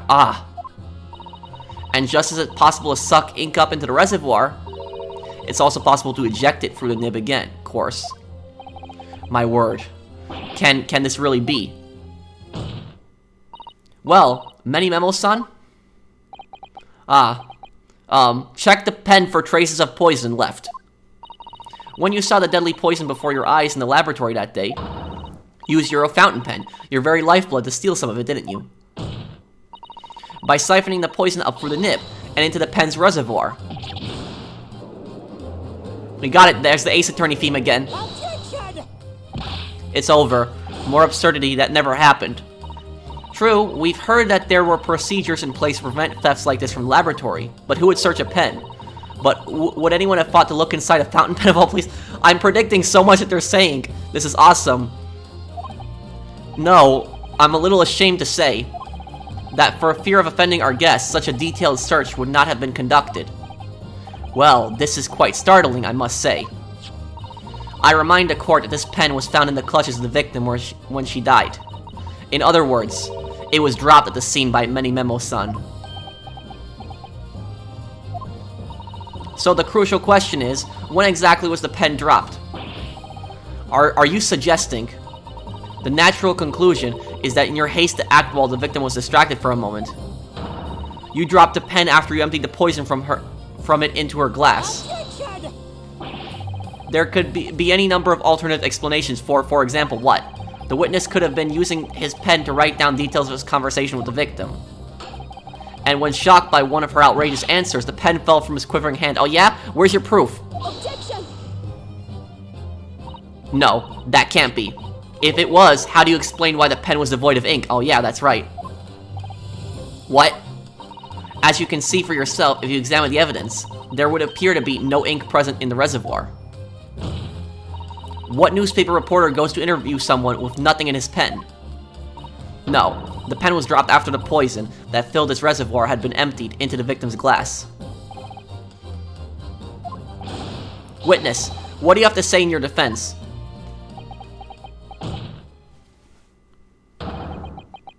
Oh, he's laughing again. So this is how our modern justice system works, is that he's gonna keep dodging. So what if the ink in my pen runs dry? So what if my pencil snaps?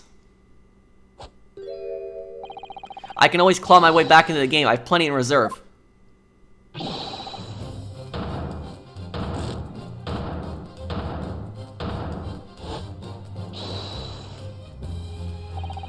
You claim I sucked the poison up into my pen. That's wild speculation, nothing more. If you thought you could bring down a fine upstanding citizen with a trick like that, think again. It looks as though it's going to take one final decisive blow to finish this matter. As I see, the situation is now very simple. It rests upon whether or not this witness did indeed steal the poison on the day in question. And therefore, it all depends upon whether or not the defense can prove that he did with evidence. No such evidence could possibly exist. Yes, it can, the poison test. If we test the pen, there probably could be traces of poison left in it. Many Memo-san, this is how our modern justice system works. What? In the courtroom, evidence is everything. Something you would do well to remember. Because we are well past the point of speculation at this point, I assure you. Very well then. I call upon the defense to present this aforementioned evidence. This is it then. This will be the final piece in the puzzle. The defense can prove by means of this item that it was the witness's pen that was used to steal the poison test, the chemical reagent, this. Take that! Counsel, what is this bottle? This bottle contains a unique chemical reagent that can identify the poison in question. Yes, that poison is an entirely new synthesis of alkaloids developed by my colleagues and I. It would be impossible to deter traces of it by any other method. Or, from another perspective, simply with this chemical reagent, anybody at all could check for traces of the poison. A reagent? What? One drop of the contents of this bottle on the tip of your fountain pen, Many Memo-san, is all it will take to solve the case beyond all reasonable doubt. No, you can't. I won't. Your crimes are bad enough. But at least I know when to admit defeat. Your Excellency, the defense requests permission to carry out the test on the fountain pen at once. What is that? This isn't my fault. The Empire drove me to this. Trying to hold its head as high as a civilized nation, I took up arms in the form of the mighty pen. All names of justice and righteousness. Many Memo... Susato with me. I'm there. Oh. That was good there. Did I do it right? That was a Susato takedown, wasn't it? Not quite. That was a Ryutaro takedown.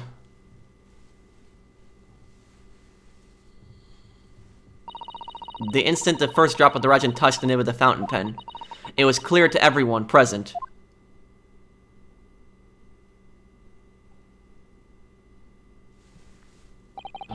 When I saw it there in the lab, the poison, the devil got hold of me, and I decided to do it on a whim.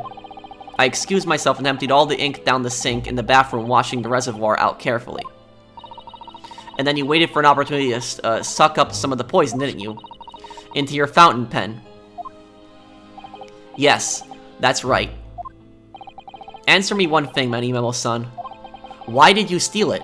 For what purpose? Isn't it obvious? To find out what it was made of and expose it in an article. I mean, it was a secret project after all, too juicy for a journal like me to pass up. Then why did the Englishwoman end up dead?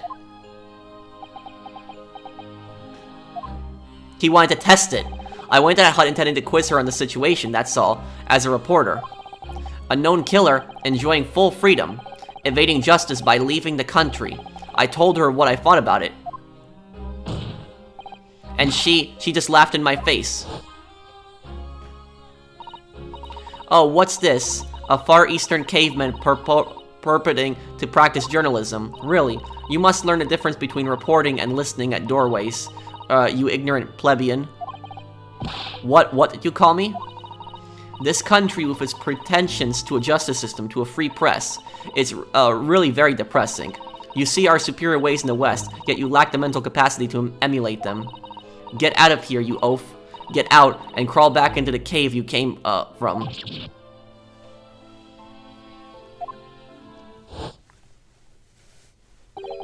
That's when I remembered about the deadly poison I happened to have in my pen at the time. What a terrible tale. In my head, I knew I should just get out of there as quickly as possible, but I couldn't. I couldn't let her get away with what she'd done, when she clearly had no remorse at all. I suppose it was my journal spirit getting all fired up.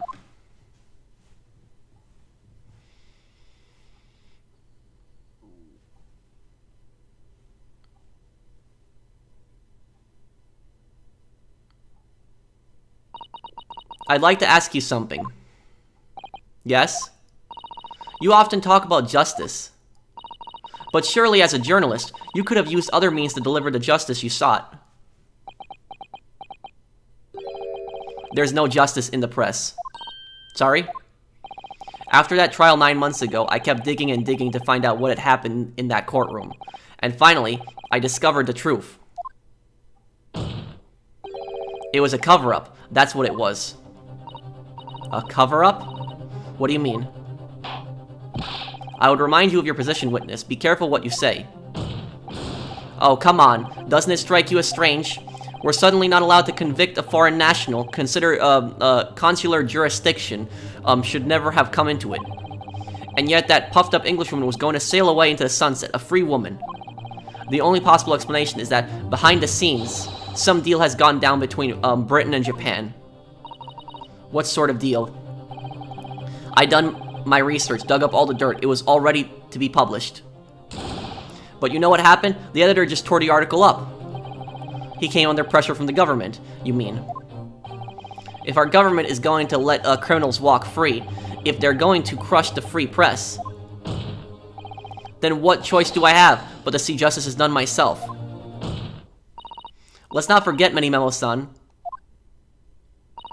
that you committed murder yourself, and you tried to lay the blame at the defendant's door. I'm sorry, but you're no better than Giselle Brett, exactly. What? He tried to convict an innocent girl of the crime. You have no right to talk about justice at all. I suppose.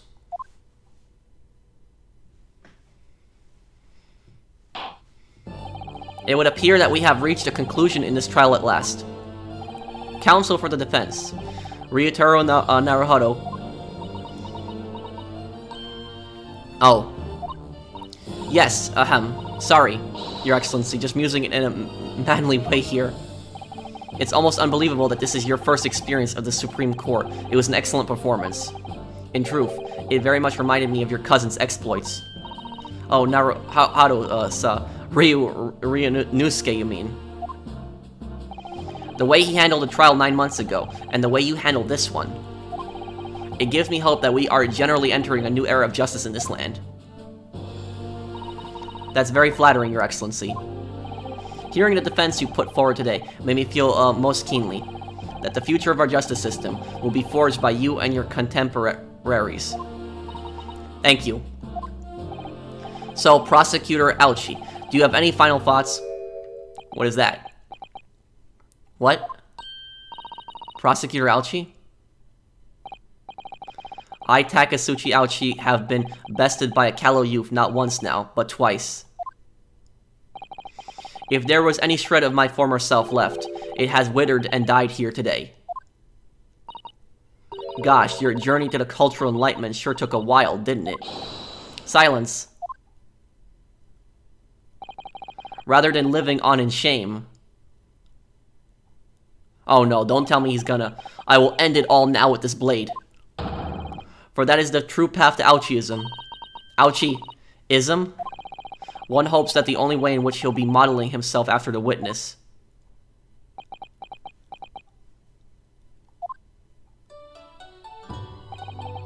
Sprig of my top knot, the time is right. For farewell, hope is lost forever. Takasuchi. Like, samurai killed themselves, like, when they failed in tasks, but that was, what is that term called when a samurai kills themselves? I think seppuku? I think that's what it's called?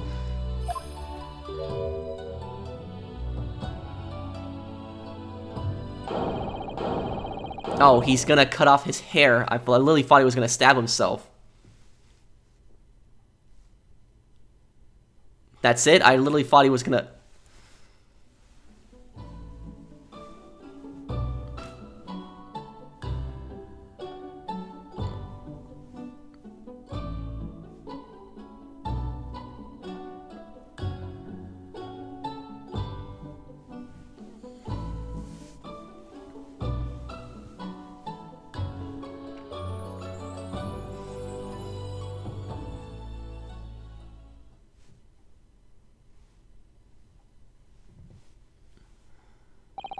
Now, in regard to the defendant, Rei Membami-san.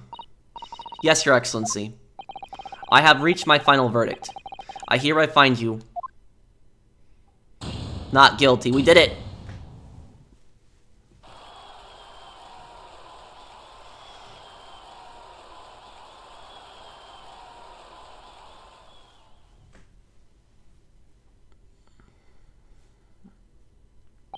Court is adjourned.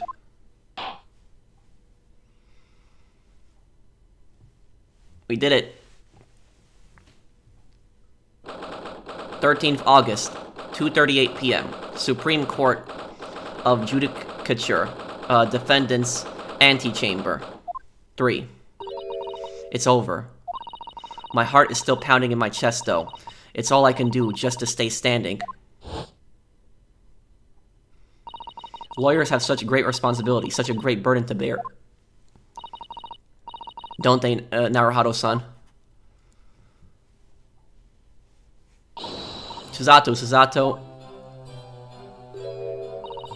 Thank you so much. You're so dashing in there. Rei and Father. Honestly, I'm so touched by everything you've... Oh no, I think I'm going to cry. It wasn't easy, but together, we made it. I was on the verge of tears at the end too. The only reason I'm still here is because of you. Oh no, I can't take all the credit. I took courage to tell the truth in there. You did wonderfully, Rei. So I would have to say that the congratulations belongs to you. Susato, don't be standoffish. Sorry?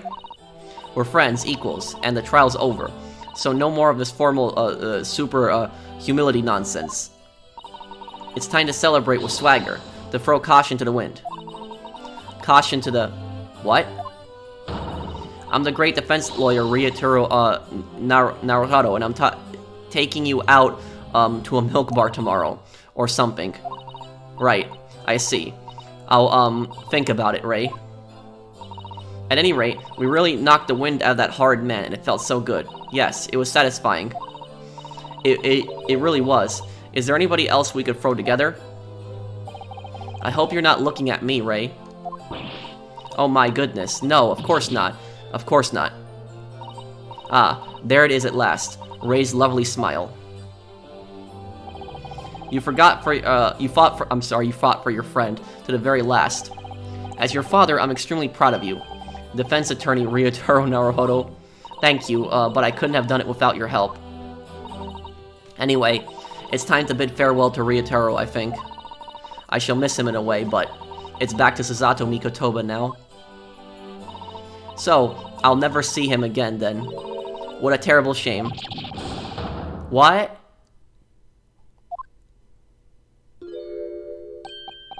What is happening?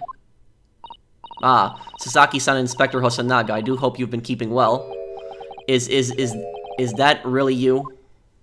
Yes, I had to change my appearance for, well, obvious reasons, I hope. But it's me. Susato Mikotoba. I don't... So dashing, so divine. No. Doubtly dashing, yes, and deviously divine. Just look at you. I had no idea, Miss Susato, San Esquires, that you were, locum student Naruto-san's Esquire's cousin. Astonishingly astounding, Ace Attorney. Well, you just said the name of the game. Poor Sasaki-san, so confused. I still remember the first time I ever met him. He was in a prison cell in London. What an extraordinary conundrum it was that the unwitting student from Japan found himself embroiled in. But after Naruhodo-san's skillful defense at the Old Bailey, Sasaki-san was free to return to Japan. And now he seems to have earned himself great fame as an author. I'm stunned. That's truly impressive disguise. Even I had no idea, and I'm a chief inspector at the police bureau, who came up with Mr. Turtle, no less. I'm not sure you should be admitting to that, Inspector. Amazing. You're a woman of many faces, I see. Just two, really, this was a once-in-a-lifetime event, I hope. Oh, I'm not a patch on you, though, Inspector. Well, I am a professional, of course. I do worry about Inspector Hosanaga sometimes, I really do. 9 months ago, when he appeared here at the Supreme Court to testify, he was undercover, disguised as the head waiter of a restaurant. And then on the steamship to Great Britain, of course, disguised as a sailor to keep us safe on the journey. Though that didn't help you, did it, Kazuma-sama? From my perspective, I have to admit that I have mixed feelings about all this. I mean, now the truth has been lost forever. What do you mean? I'm talking about the murder that the Englishwoman committed at the end of last year. Ah, yes. It was an English doctor she killed. Understand it. Dr. John H. Wilson, yes. The man I invited to Japan personally. The mystery is, why did she kill him? And now that the culprit herself is dead, we'll probably never know the answer. On the voyage to Great Britain, we had a most unexpected encounter with Mr. Herlock Sholmes, the great detective, I mean. Yes, I remember Mr. Sholmes well, of course. Ah, my arch nemesis, how lightly you utter his name. Well, according to the stories published about him in the Adventures of Herlock Sholmes, the detective once had a partner who helped him solve crimes, a best friend. And that man was an exceptional doctor of medicine by the name of John H. Wilson. What? Dr. John H. Wilson? Yes. So, yeah, that's a reference to Dr. Watson from Sherlock Holmes. And so, Dr. Wilson was his partner. That was the guy who died in the very first case, in the first game. I just can't believe that it's a coincidence. It's not a coincidence. I think that an English doctor of medicine killed here in Japan 9 months ago must have been the friend and partner of Mr. Sholmes. And if that's really true, then the poor girl won't ever see her beloved father again.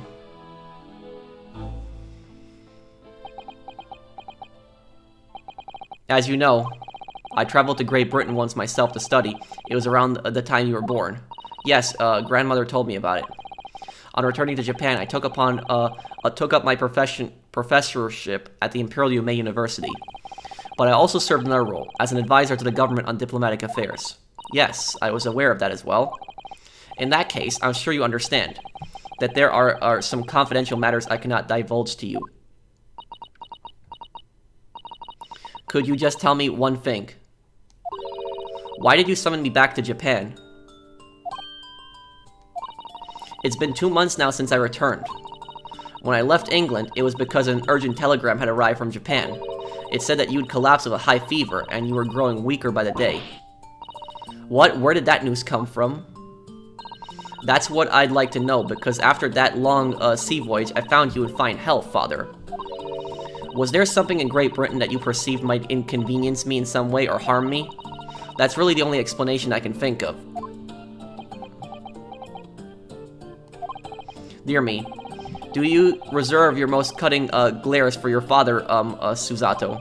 I'm sorry, my dear. I simply can't. Let me go. Ha, ha. Many Memo, what is he doing here? Me? Many Memo-san? So, 1 throw wasn't enough for you. I've got one last thing to say before they take me away, Professor. Me? I know the truth. I know you had a hand in what went down. In that visiting student's fate. Visiting student? Giselle Brett, you mean? No, not her. The student of law who left for Great Britain 8 months ago. What? Student of law? He must mean Kazuma-sama. What are you talking about? What does any of this have to do with Kazuma-sama? Nobody here in Japan knows anything about it. They don't know that the guy never made it to England, that he died on the steamship. And that he'll never... The judge? Well, I didn't expect to find him in here. What were you officers playing at? Terribly sorry, Your Excellency. What was he about to say? Is that really how Kazuma died? I thought he got pushed into the ground. I was coming to tell you that the rickshaw has arrived, Eugen, and it's a good job I came by. Yes, thank you for dealing with him, and I'll be, there shortly. Oh, Your Excellency. Ah. The trial's over. I'm not Your Excellency anymore. Merely your father's friend, Seijiro, Jikoku. And may I say that since I saw you last, you seem to have taken on a more dashing appearance. Susato. Oh, so he knows. Did you know all along, from the start of the trial? A judge sees everything, Susato. I couldn't let you take the risk if Seijiro here hadn't known, and then he recognized you, so I had a word in his ear beforehand as an old friend. So, Seijiro, shall we? Yes. Having ruled in that case, we now have various diplomatic issues to address. Before you go, Father... Sorry, my dear. We shall have to return to our earlier conversations at a later date. But well done again, both of you. You did admirably. Oh. Thank you very much. What did you think of my Shishiro, sling, eh? It's been a while since I sent a man flying like that.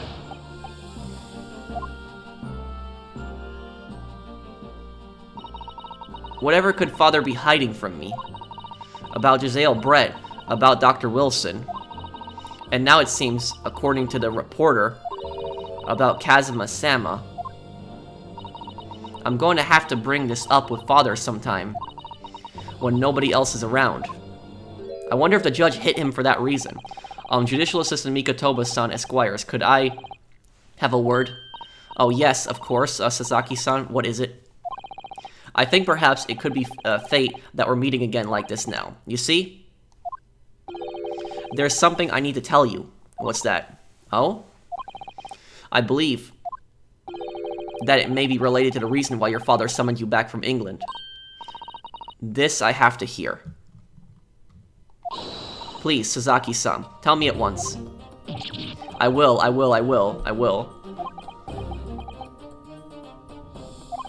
As you know, my time in England was terrible.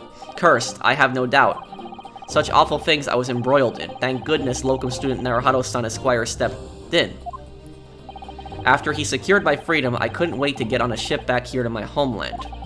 Having arrived in Japan, I submitted a report about my experiences to the Ministry of Foreign Affairs. The next thing I knew, I had a visitor.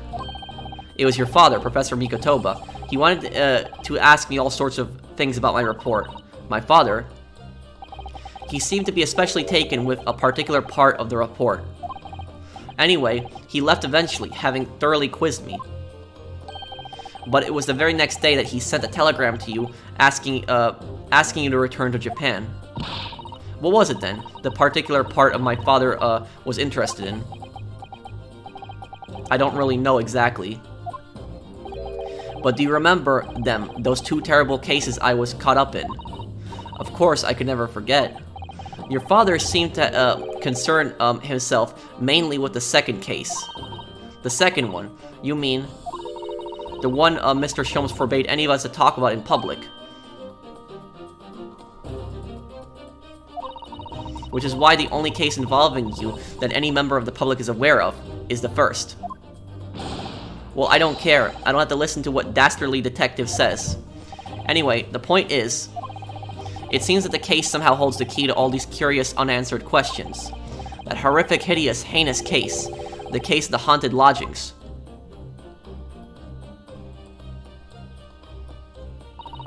That case somehow caused my father to summon me urgently back to Japan. I thought the whole business was over, but it seems I was wrong. Perhaps that was only the start. Perhaps the story is not yet told.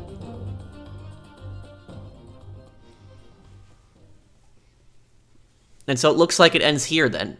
Oh wait, what is this here? So, the mystery of that English woman's death is solved, thank goodness. And having stood in the Supreme Court now, I think I can comprehend a little better. How you must be feeling as you fight for people's freedom in a foreign land, Naruhodo-san.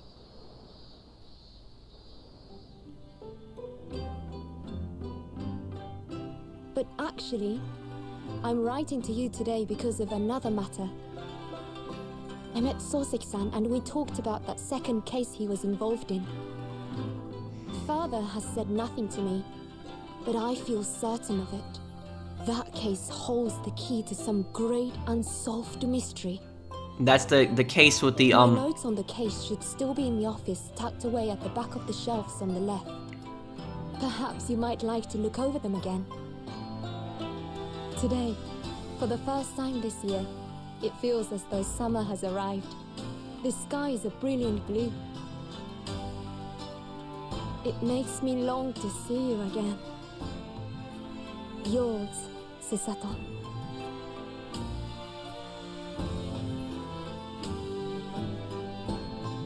So it looks like then this is the end of the first case. So there's 4 more cases left in the game.